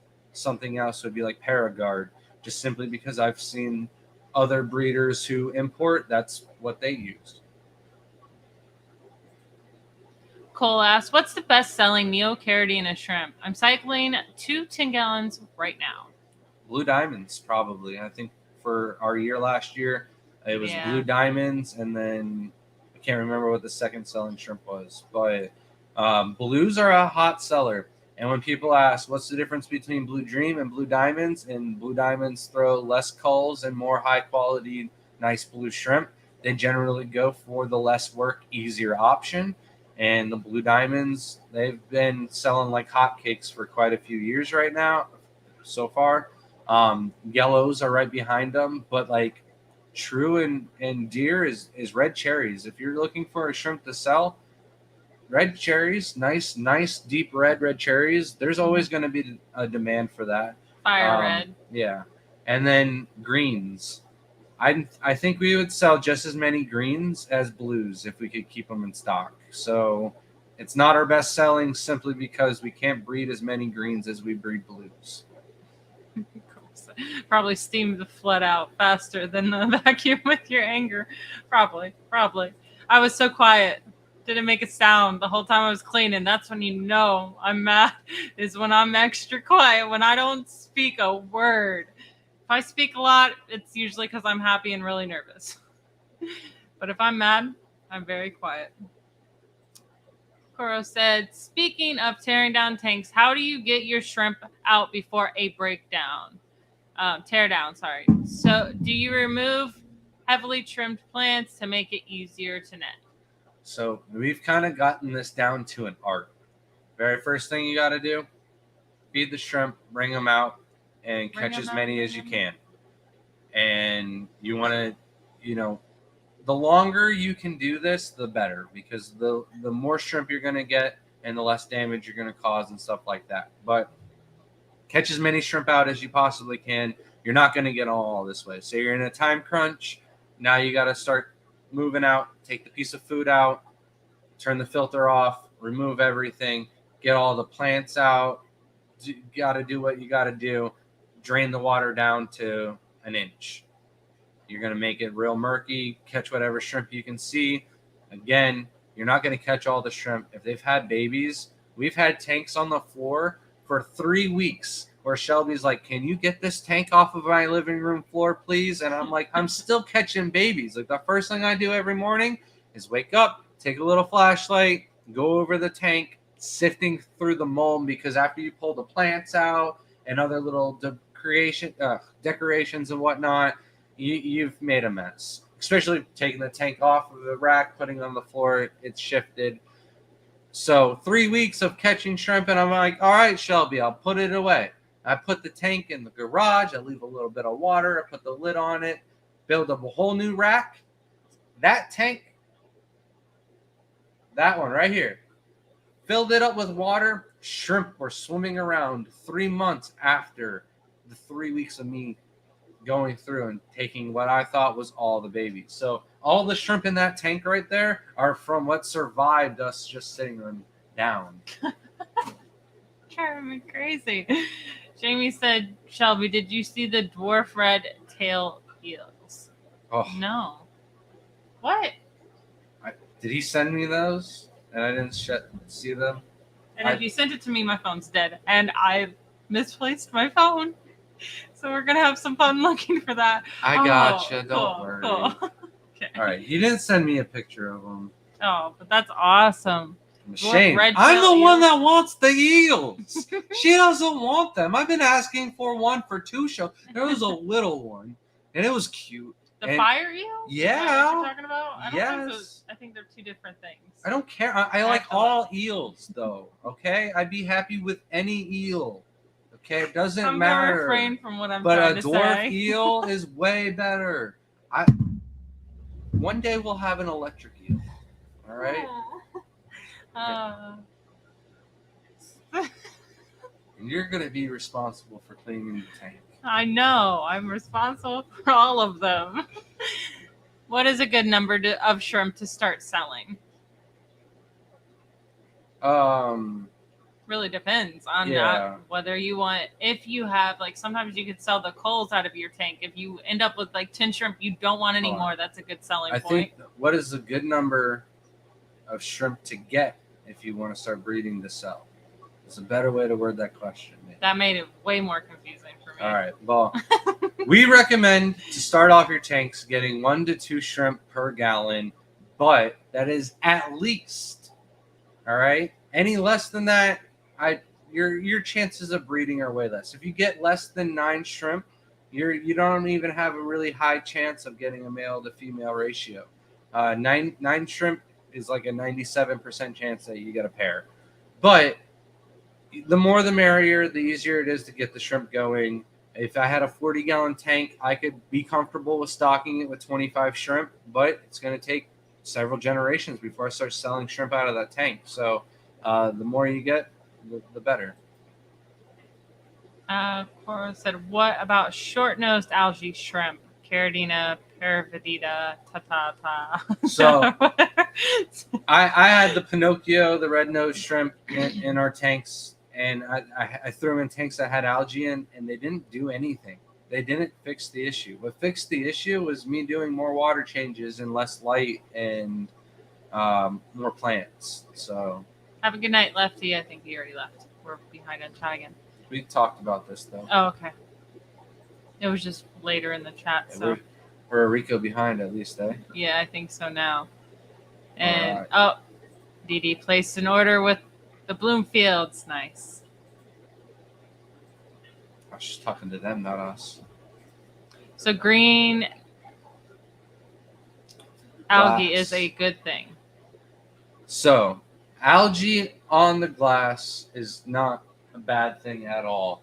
I prefer brown algae on the glass. I just think that that's going to be producing a little bit more nutrition for the shrimp off of the research that I've done. But I love the sides of my tanks covered in green, as long as it's not hairy and,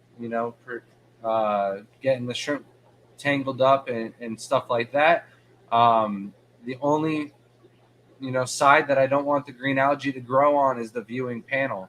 So we'll scrape that off. But again, that's just so we can see the shrimp, so we can take pictures and call and catch what we need to. So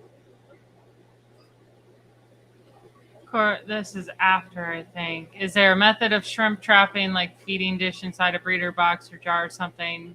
Just netting them takes with too feeding long. them. Yeah. You could make like a little bottle trap or something like that and set it the night before. But I'm impatient, and I'd rather just go through the tank and take it out, catch all the shrimp. So it is fire eels, yeah. Maybe. But you'll never get all of the shrimp with the trap. You only get like half. Yeah, fire eels are cool, but they look like they need a big tank. But Don't really dwarf work. ones, we got They're- 55s out the wazoo. The dwarfs will go with the Stop biscuits. overstocking my 55s. You're stressing me out. That is a properly stocked 55-gallon tank. As I'm watching. No, It's got 6 absolutely angels, not.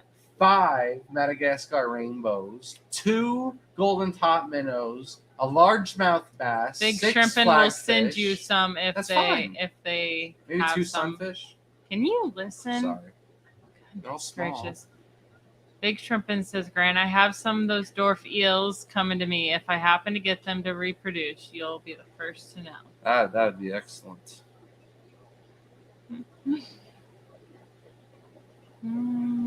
Have you ever used Purgeon in your shrimp tanks? I just started experimenting with it. So we have back in the day, and it was one of those experiments that I just didn't see any improvements from doing one tank to the other. If you're having an issue with ammonia or something like that, and you just can't figure it out, Purgeon would be an issue. But the only reason why we use Purgeon is to add a little bit into the bags when we ship out, and it absorbs any little organic waste. But I just do that as a precaution. I don't even know if the shrimp actually need that. It's just been doing it for so long. They don't need it probably, but those boxes that get stuck in shipment, very, very rare. But I would think that they would do better with the Purgeon. So I think better all to the have a Purgeon precaution. does is make the water cleaner. So when people get it, they're not getting like.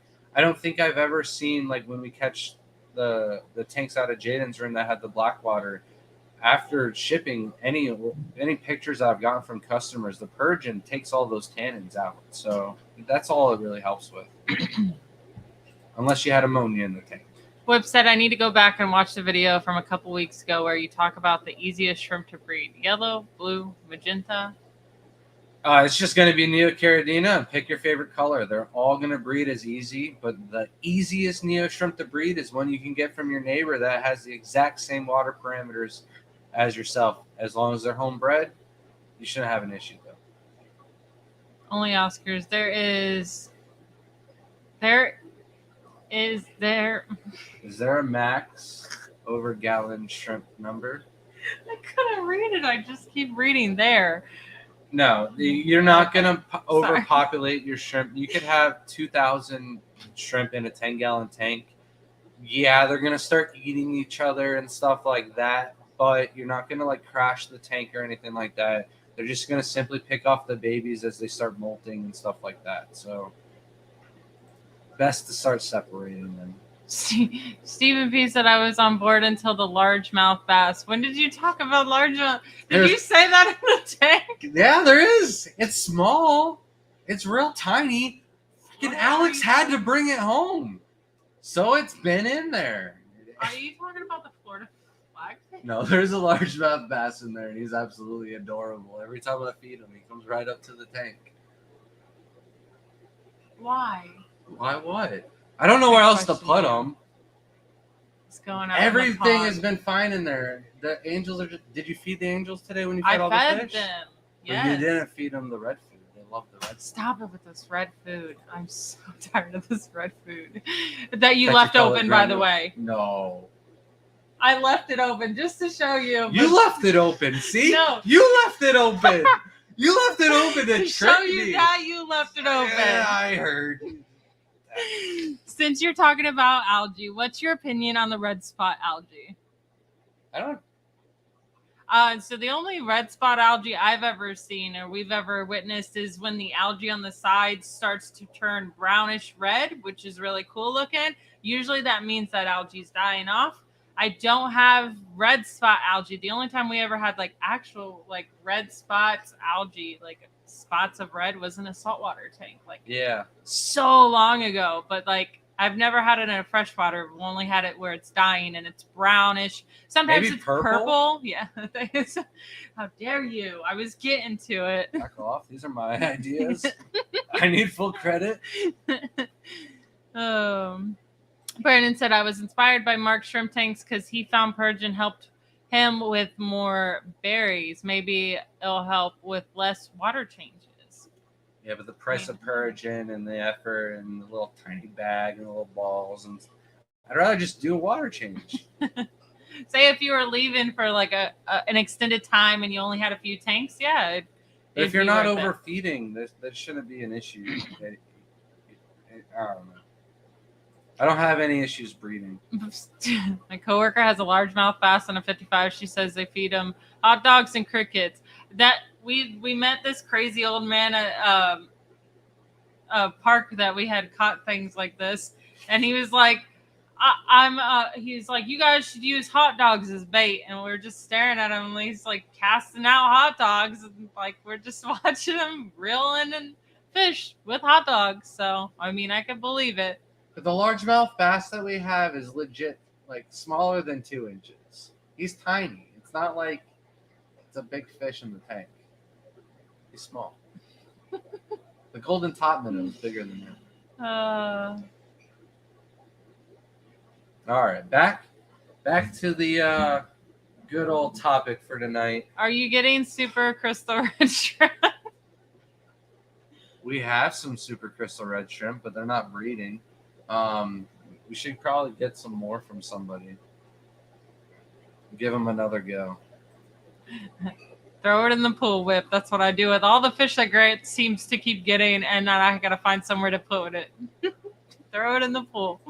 I'll give it an Actually, no, because we do have smaller koi fish in the pool. So no. Yeah. Stop bringing things. He had this. Oh, I'll send it to Alex. He had a catfish. It's going to Alex. He got a blue channel catfish at one of the clubs, and I about lost it. I was like, no, why would you do that? Why would you buy one? He's like, it's fine. It's just a baby. Yeah, that baby grew up real fast and ate a lot of our koi fish. They went from this big to 2 feet. Someone stopped sending him things that could eat other fish year. because he puts it in that tank.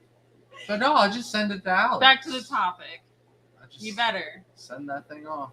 All right. It's cute, but all right, we don't need it. So tank mates, of course, whatever can fit in a fish's mouth will be food. That includes other fish.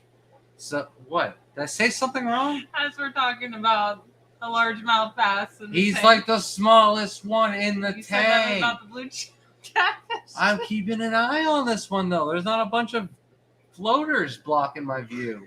And it's not cold inside, so I'm not avoiding it. The nerve. Mm-hmm. All right. So the smaller the fish, the better. Celestial pearl danios, resboras, golden top minnows. Those are some of our favorite ones. The scarlet batis are great ones too. Dwarf crawfish, snails, autocats, and dwarf pygmy cories. These are all great ones. They got nice small mouths. They don't eat off too many babies. But there is the whole thing where if you do have fish in the tank, your shrimp might produce less babies. Example, I threw pygmy cories into my red cherry tank. Red cherries were breeding like crazy. As soon as I put the cories in, I stopped getting pregnant females. As soon as I took them out, like 6-7 months later, the females got pregnant instantly. So I say, like, if the shrimp have an average of 10 clutches of babies every year, throw shrimp in the tank or fish in the tank. You might only get 9, you might get 8, you might get a lot less. All right, you take over. Rundown says, on what days do you ship? Monday and Saturday. Sometimes if you're closer to us, like in Florida or North Carolina, sometimes we'll ship out Tuesday, knowing that they'll get to you in time. It really just depends, but Mondays and Saturdays. I think we're going to change that to just only Mondays and Saturdays, because I'm getting to the point where if I'm shipping on Tuesdays and Wednesdays, I'm not being able to get any projects done. It's slowing me down on water changes. So I think the best thing for everything will be maybe dry goods will be shipped out on Tuesdays, Wednesdays, Thursdays, because Shelby can box those up and bring them on the way to her work. But I think live good only Saturday and Mondays from now on, unless it's a special request. If you need an overnight for something delivered on Wednesday, I can do that. But that's like a very special request. You need to put that in the notes for sure on your orders. Aaron says, do you recommend floaters for fish? I do, for sure, especially any top-dwelling fish. If you have algae issues, floaters are a great way to reduce that, but it's doable without the floaters. We've got some floaters in those tanks up there. Shelby said they're her fish, but some of them have leaked over into other tanks and stuff like that. It makes it a big pain in shrimp tanks, because when you go to remove the floaters, I guarantee you, you're taking some babies with you. They love to hide up in those floaters and get those little nutrients and proteins that build up at the top of the water. What? Did I take some of your shrimp into another tank by accident? No. Your duckweed is in my tank. Oh, I don't recommend duckweed. That is not a floater to me. That is a pain in the butt to me. It's all floaters though. I don't like them in my shrimp tanks. Frog bit but wouldn't be a problem. Frog bit is nice though, but you got to keep the roots trimmed. If the roots go into the substrate and then you remove it, then you have bacterial issues. That frog bit does not go to those. We don't have frog bit in the house. What am I thinking of? Salvinia. Oh, that's what I recommend. Yeah. But again, babies are going to get caught up in it when you try to take them out and stuff like that. Next one. What? We good? Welcome in, Luke. Sorry. Monday and Saturdays. This is when do they ship? Apparently, whenever Grant remembers is what I heard earlier. Normally, that was a good one, Matt. It's when Shelby remembers, but hey, my memory has been on point this year. So I mean, I only flooded 5 times today. It was a joke. What about Chile Phoenix Rasboras? They're so tiny, 0.75 inch adult size. Those will eat. They will eat babies for sure. But how many babies are they going to eat? Are they going to be hungry when they see a baby? It's going to be a lot less than a guppy. As long as you keep them fed. Like I have my rummy nose Rasboras, which are bigger than the Galaxy or the Chili Rasboras. Those are a little bit smaller. But the rummy nose are a little bit bigger, and they do pick on the shrimp. Don't get me wrong. They definitely, when I feed the shrimp specifically, their little pellets, they come down and try to peck at the shrimp and the food. So it can happen, but it doesn't typically. I have tons of red cherries breeding in that tank, and it's not much coverage. I mean, there's not really anywhere for them to hide. It's just those are way bigger. So, and I mean, it can work. It's just you're going to lose some babies here and there. It's not going to be as bad as you think. And then the other thing to think about is when shrimp molt, if they don't have a place to go hide, they can be easy prey to other fish as well. So if you see your fish eating a shrimp one day, maybe it molted and wasn't able to get away, and the shrimp or the fish know that they're nice and soft and they can eat them in multiple bites. Whip said, can you ship it so I get it yesterday? No, I don't have that ability anymore. So Aqua Bonita says, have you tried raising pseudomygills, luminatus, or fricatus with shrimp? Breeding them, or right now, I've had to sideline CPDs. They are super hard on baby shrimp. So, no, the only pseudomygills we have the Gertrudes by themselves right now. But I don't think that they would affect any of the shrimp because my pseudomygills typically stay in the corner top of the tank and they don't really go anywhere else. I think Gary Lang's talk is if you put red cherries in there, it increases their breeding. Like they like to hunt the red shrimp It would or make see sense. them. So Probably help them. Yeah, I would definitely be adding red cherries into the pseudomygills when they move them over to this tank over here. Next week when come, or when you guys watch the live stream, all of the tanks behind us on the new rack will have fish. So we'll probably do it a little bit different next week just so we can see all the fish in view. Man, we got to get something to cover up the lights. He is so funny. He is just at Your it. third today. appearance of the night, huh, man? Scotty said, is Grant in charge of the Teespring shipping department too?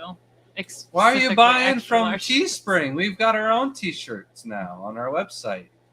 Let's not blame Shelby. But if you're having an issue with Teespring, we haven't seen anything with Teespring. You should probably see check lesser our Achilles Teespring fish will account. do well with Neo. So I know I just never even care about Teespring. I need to delete it altogether, honestly. Lesser Achilles or least Achilles fish? That's probably what he meant, and it probably just Yeah. auto-corrected to it. They are very, very tiny. Yeah, And the tiger teddies, too. Yeah.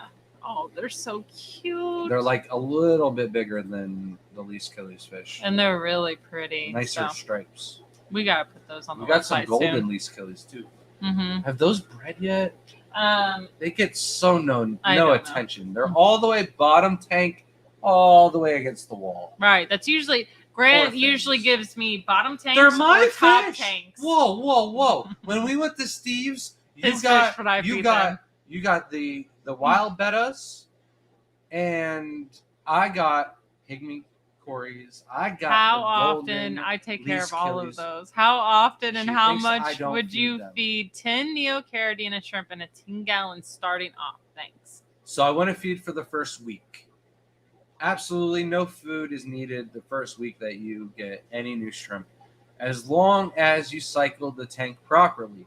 But even if the tank's been running for like a week, the shrimp probably don't need food that quickly. Then you're going to want to start small.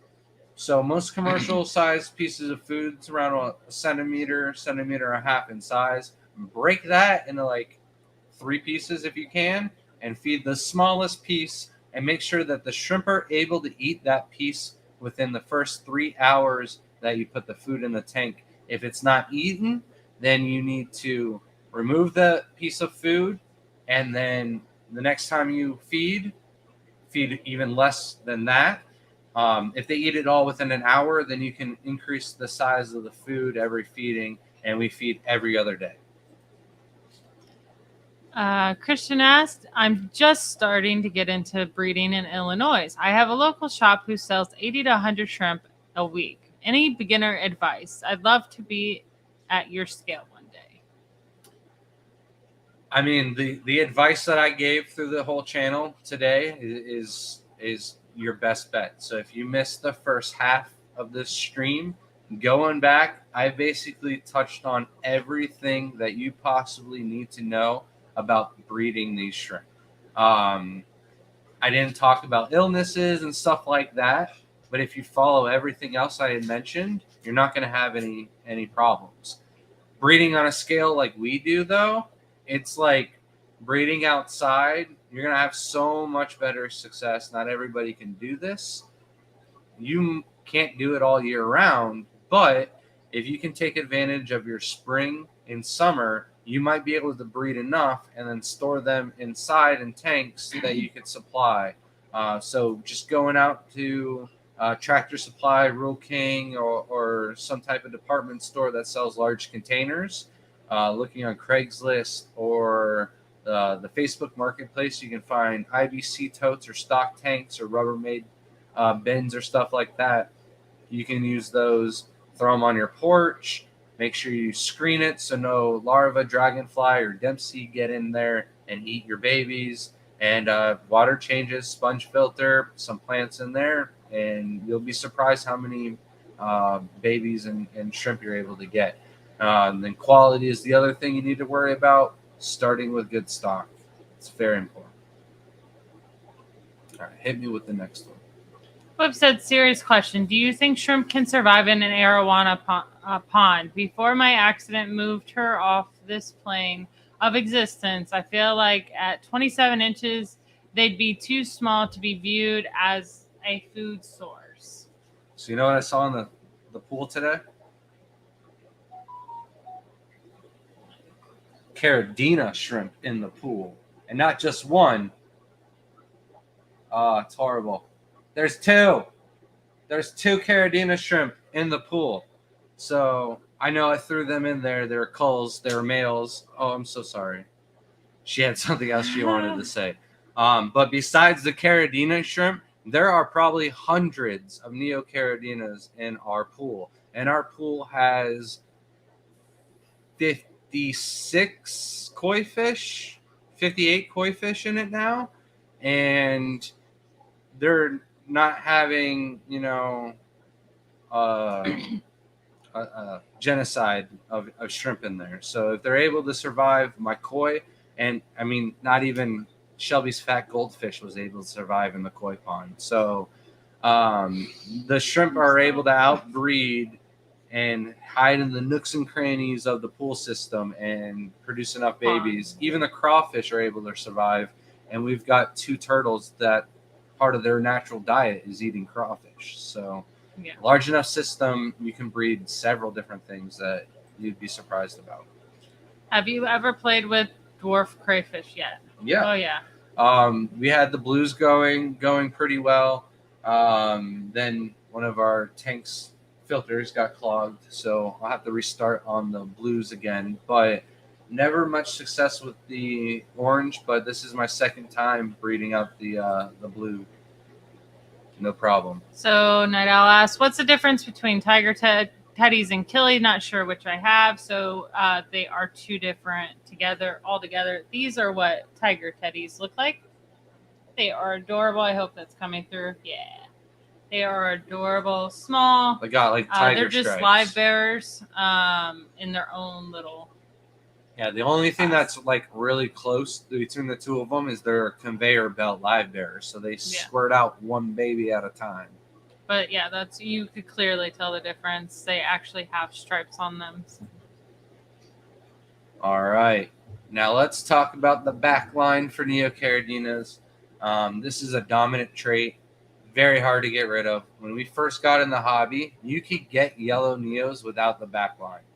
But then it was like so popular that everybody wanted the back line that most of the breeders were just keeping them together, and you were getting a mix of non-backlines and backlines. And so the ultimate goal was to sell for more money. And sadly, the yellow Neo without the backline is pretty much gone in the hobby in the United States as I know today. I don't know anybody whose colony doesn't throw backlines, and chances are if it throws any backlines at all, when you breed those out, 90% of your babies are going to get backlines. So even if you order them without the backlines, you're getting culls from a backline colony, and you're going to end up with babies that have backlines more than likely. So it's really just opinionated with the red cherries. Some of them will have it, some of them will don't. Some of them don't have any backline at all, and it can be 3 years down the road and all of a sudden a backline appears. So it's a pigment thing with maturity. They can show up. The older the shrimp gets, the more the backline will be dominant and profound. They can have different colors to them as well, but it's really nothing to be alarmed about. If you like them, cool. If you don't, there's several lines of shrimp that don't have backlines. It's really rare to find backlines in emeralds, black rose, and the orange Neocaridinas and blue, where the yellows almost all have backline. Like I mentioned, almost all green jades will have a backline to them unless they are very, very solid in color, almost identical to a green emerald. But you can get a green emerald looking green jade with the backline. So it's just preference on what you like. If you don't like the backline, get the emeralds. Anything else? Nate said, just saw a video of growing biofilm on white sweet potatoes and putting in shrimp tank, letting them eat it off, then taking out. Your thoughts? Again, a lot of work. I got 388 tanks to be growing sweet potatoes for, and all you really need is good surface area in your tank, and then feed every other day, and you don't have to worry about the sweet potatoes. I don't even think you need to leave them out. Like, shrimp will just eat the sweet potatoes. Like, they'll pick at it. Like, they'll enjoy it and be really good and just take it out when, like, you know, they're not eating it. Just like zucchini and squash. What other? I want to do squash. Don't do that. But just like the rest of the house, we've kept it as basic and simple as we possibly can, and we don't have any issues. We're able to breed and make this our full-time living, and you know, we don't have to do all those tricky things, and we get enough numbers that we don't have to supplement and import to stay afloat. So all those little tricks and shenanigans, they're not needed. Keep it simple, keep things consistent, and you'll be able to have good numbers and success in breeding. Coro says, are y'all interested in freshwater prawns? They're about the same size as dwarf crays and are also microbranchium species like the Amazon shrimp you have. Yeah, I actually have some of those coming this week. I've got a buddy in Mark. Yeah. Okay, I've been hearing about these for so long. I just keep forgetting about them. I gave Mark a website to get large bags off of, so I believe Mark is bringing them up. I've got 3 20-gallon tanks in the garage saved for them. Okay. So, yes, he should be coming to see Chris Bigsby. Thoughts on Skittle tanks? You can tell your thoughts, and then I'll tell my thoughts. So, if you love having multiple different colors in the tank, the Skittle tank is for you. However, if you hate a lot of work and catching shrimp and ruining aquascapes and doing all of this stuff just to get the color that you're looking for, then Skittles is not for you at all, because it takes a lot of work. Shrimp will produce 30 babies on average every clutch. If you're having good parameters and you've listened to everything I've said tonight, then you're going to have, 4 or 5 females producing 30 eggs every single month. That's 150 potential babies in the tank. And if you're having multiple different colors, say 5 different colors, you only have a 20% chance of those shrimp actually linking up and not producing wild. So you got to assume 80% of those 150, that's like 80, at least 80 wilds that you'll be catching every single month to keep that Skittles tank in check. So for most people, feeding 80 wild Neos to your fish as a supplement feeder and keeping the nice Skittles as your pure enjoyment, absolutely, that is a great little tank for you to have. But if you want something that your kids are going to enjoy and not have to work and pick at, get some yellows, get some blues. Don't mix them. Pick their favorite color, stick to one, and they'll have a lot more fun, because those wilds, anything that breeds with a wild is going to produce wilds. So forget that 20%, because as soon as wilds are a part of that equation, it is now 1 in 6%. 1 in 6 odds. So, but if you like wilds, then it's a great thing, because you have it for some time. Like, I still have a tank that has some really nice ones in there, but like most of the babies are coming out wild, so I don't really notice them at all. Honestly, they're all like hidden in the grooves because I only see the nice ones. But it does take its time to like go from like really nice ones to down. It's just kind of like a fun tank to throw things into. So. And I mean, you can make it a thing like every few months you go through and pull out all the wilds. You don't have to be doing it every day, but it is one of those things where it's more work than most people are up for. Welcome in, Kenny. Abstract asked, what's your opinion on powdered foods for shrimp tanks? So, again, we breed enough shrimp that we don't have to import and we're able to stay afloat, and we don't use any powdered foods at all. I understand that the babies, when they're first born, that they need some type of readily available food because they don't walk around much during that first week or so when they're going through their first molt. Just like with babies, the most vital, important year is that first year. After they survive that first year, generally speaking, you don't have a lot of issues with kids. With shrimp, they got to survive through that first molt. And if you don't have a food source for them, then they're not going to be able to molt. So you've got to have something there. But if you've got a good seasoned tank, there's plenty of biofilm, you've got a nice little portion of moss in the tank, there's little microorganisms and plenty of biofilm and little bits of food that are going to be able to feed those baby shrimp.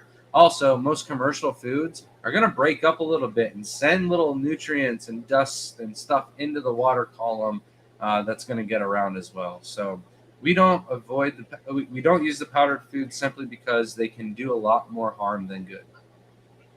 You have to use like the perfect amount. Fisherman said wild needs love too. That's why they get their own pond. See, Stephen P says, I have a cold tank full of wilds, blues, reds, and blacks. Good tank mates for the quarries. And I can't stress this enough. Like, there is, people who like Oscars, on this channel, I have said several times, when we were even at the Triple Crown with all the cichlid lovers and they're looking at the shrimp, I was like, why wouldn't you use this as a source of food? You're using black worms that are messy as could be. You got blood worms that are frozen and annoying. You take care of a fish tank that has more maintenance than a shrimp tank will ever cause you. I mean, you don't have to really take care of the shrimp tanks as much, but breeding them fast and having more babies, yes, you want to. But it's still 100 times easier than, let's say, an Oscar or a discus tank, and to feed them red cherries, it would be so cost efficient for you to breed a tank of red cherries to feed that fish instead of the bloodworms and everything. I don't know where people get this like sensitivity when it comes to shrimp. I love them, don't get me wrong, but it's a good source of food for bigger fish as well. So it's not like limited to just being a pet, Sounds terrible, but it's good. It's good for bigger fish. I mean, you got to think of all the colors. I mean, red shrimp, you're feeding grinded up shrimp in most of these things anyways too. So, and all those dried shrimp at the stores, at least let it go to something, See Lucas in the Welcome chat. in, Lucas. Sorry. We were reading the same thing. Excited to head over to his house to see all the work he's done. We'll be bringing Chris Biggs over there on Friday. And the kids cannot wait. They cannot wait. Shrimp are great to help trigger fish breeding, whether they eat them or just makes the fish more comfortable and feels natural to them. Same with the vice versa for shrimp to snail ratio. A lot of shrimp do much better with snails in the tank because it's like an ecosystem. You're mimicking where they're coming from, whether it's the snails from that region or not. It's still a snail. Also, I don't think they're going to go, wow, slime, where did that come from? Woo! Let me tell you about that snail slime, though. I talked about biofilm being one of the best shrimp foods that you possibly get naturally in the tank. Snail slime, that little trail of sludge that they leave behind, that is a great source, especially for babies, to get the nutrients that they need. So, yeah, snails are definitely beneficial to the tanks as well. I have a planted tank with water at 130 ppm, pH 6.5 with a pool filter substrate. Can I put some pinto shrimp in there without going to active substrate? I honestly would not. At 6.5 pH, that is the exact point in which I take my substrate and use it for something else, either tiger shrimp or something. With dealing with pintos or tai bees or Taiwan bees, the double thick shell, those are the most important to have the lowest pH possible. I will give all of my new tanks to those shrimp simply because they're going to last and produce and have the highest success of baby survival rate possible with the lower pH. And at 6.5, you're not going to have much success with babies, if any at all. I really think this is funny. On our end, you can't see the pink hand emoji, so it just has that little hand pink waving. It's just, I'm like, why would he write that? He wouldn't. It's a hand pink emoji. So Stephen P said, I will not admit to the atrocities I commit to shrimp and snails for the good of the colony.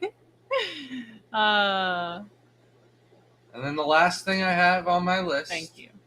Continue. is culls. And I had briefly talked about it. The culls on our website are lacking in color and lacking in, or the wrong color, I'm sorry.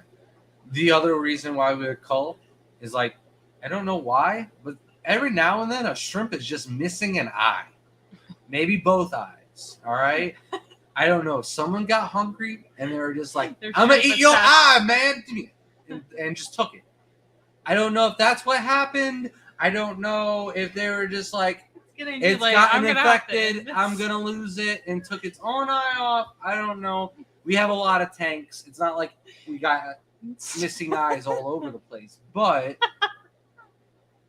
I've culled shrimp because they're missing an eye, and it's a male, okay? So there's just like, I don't want people going like, what's up with this? It's a pirate shrimp.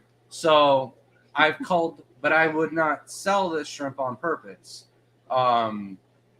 And then like other culls, you could cull for short skirt. We don't sell any of the short skirts. You could cull for balloon heads.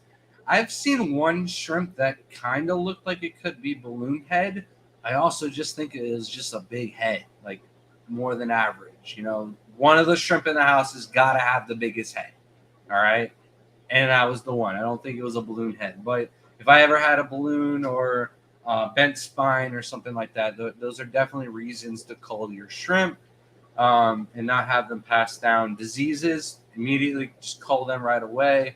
If your entire colony is infected, then yeah, that's going to be having to be treated. But a lot of issues can be prevented by just removing the infected. So what's your best top 3 selling Caridina shrimp? Top 3. What is, without looking, what do you think it is? Tangerine Tigers. That's number 1. The second one would be probably black Tybee? No. Black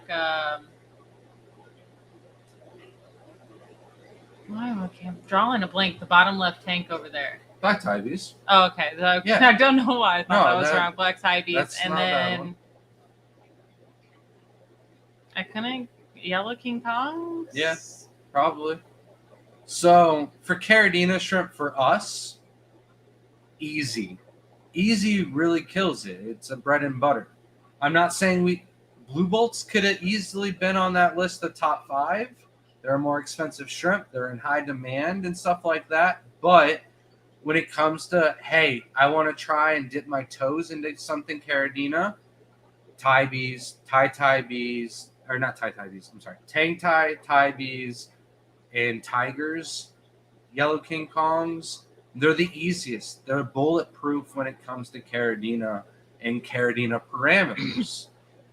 However, if we had the nicest line of Galaxy Pintos in the United States, I'm sure we could sell a ton of them. I just don't think they would sell nearly as much as our Tangerine Tigers and our other bread and butter Caridina, as I like to call them. Like plants.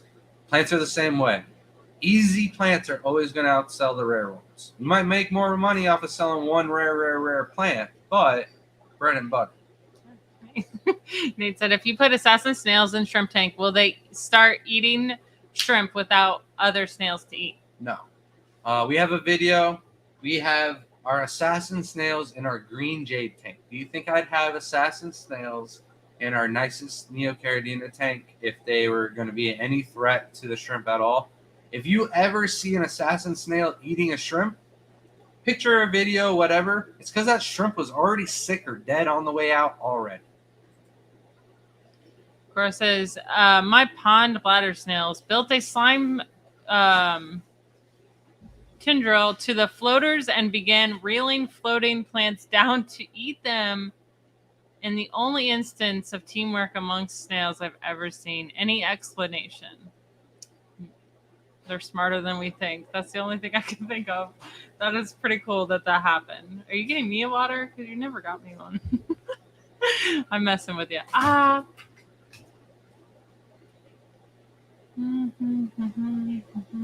That is pretty interesting, though. Now, I want some volcano guppies, too. I ain't got nowhere to put them. Actually, I do have like 10 tanks. You better be bringing them for everyone. Are your coals sold within the same strain, or are they just all bunched together? So we usually just sell particular coals, like black rose coals, blue dream coals, red cherry coals. Actually, we don't. Well, we just sell red cherries because they are like a coal of the fire reds.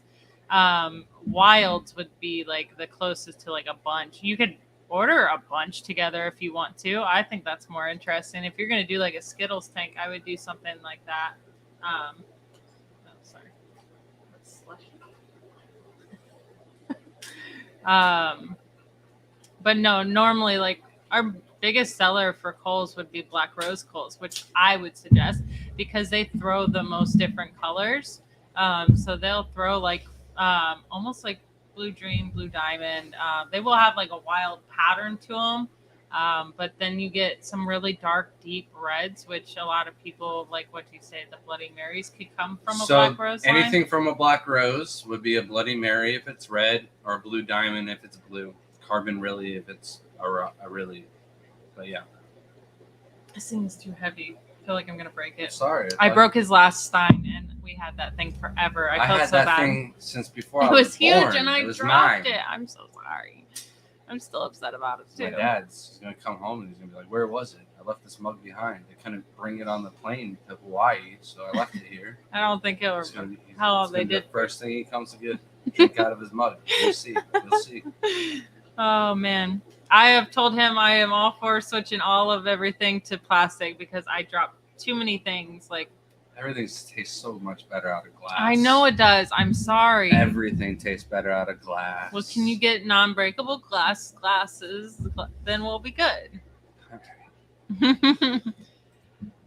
Off topic, but do you guys have any short fin blue-eyed lemon plecos? No, but I can buy you 1,000 of them from our club. Like, I kid you not, there's like 100 of those bags go on every week or every month at our club, and it's just like, all right, stop bringing these. Like, there's so many, but yeah, there's plenty of them.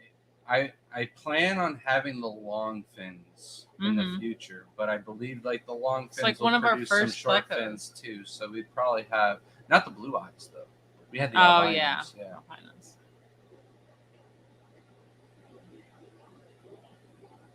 All right, catch you back up on chat. I'm trying. I can It's all up to only you. read so fast. Some people left. Have a good night. It is way past the time too. I'm just making sure we don't miss any questions. Why don't wild type get some love? I keep a wild tank and it's fun watching them fight for food. It's just the colors. A lot of people love the colors, so It's the colors, and then when you breed them with other shrimp, they're dominant, so you end up with just wild type. So it's just if you want something pretty to look at, and most people don't think wilds are pretty, so that's what all the hype is about, or lack of. Guppy Beast is bringing guppies for everyone now. It's got volcano guppies. Those sound so cool. I got some tanks. Okay. Oh, we do. Guilty. Yeah, I know. It's like at first I was like, ah. We got 9 tanks open for guppies. And it's so funny. I have so much fish that I could actually sell, but I don't think I'm going to. I love them all. It's not a good job for me. My top comes out at 2 kH, 3 GH, 7 pH. In a cycle tank without a buffer, it comes down to the 0 kH and 6.6 pH. Am I going to add crushed coral to the substrate? Could I do like GH, KH plus like RO water? Yeah, so what I would do is more than likely just grab some GHKH mix. Surprise, we actually have that on the website now. We didn't talk about any products or anything. I'll just very briefly after this, I'll talk on some of the dinner pads. Remind me, but just adding 1 scoop of the GHKH powder to your water for every 5 gallons is probably going to be enough to raise your GH to where you need it to be.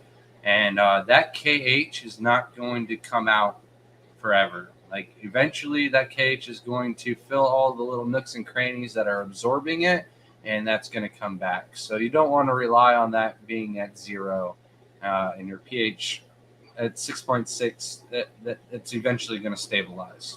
All right. We're caught up. All Are right. you ready? Just the shrimp dinner pads. Oh. We didn't talk about any products. I should have grabbed one, but a little goes a long way. We fed the house like normal, and what I thought a little dinner pad would feed our tank, it definitely overfed the whole house for a while. So the dinner pads come into like a pad with like 3 separate bars. Definitely break the bars apart and feed your tanks that way. So a little goes a long way. Still a great food though. We'll definitely be keeping it in the future, but it's just a little goes a long way. I thought I'd throw that out there to you guys. So thank you guys for watching, and we'll see you next week. We'll talk about Caridina shrimp probably. Thank you, everybody. Have a good night. Later, guys.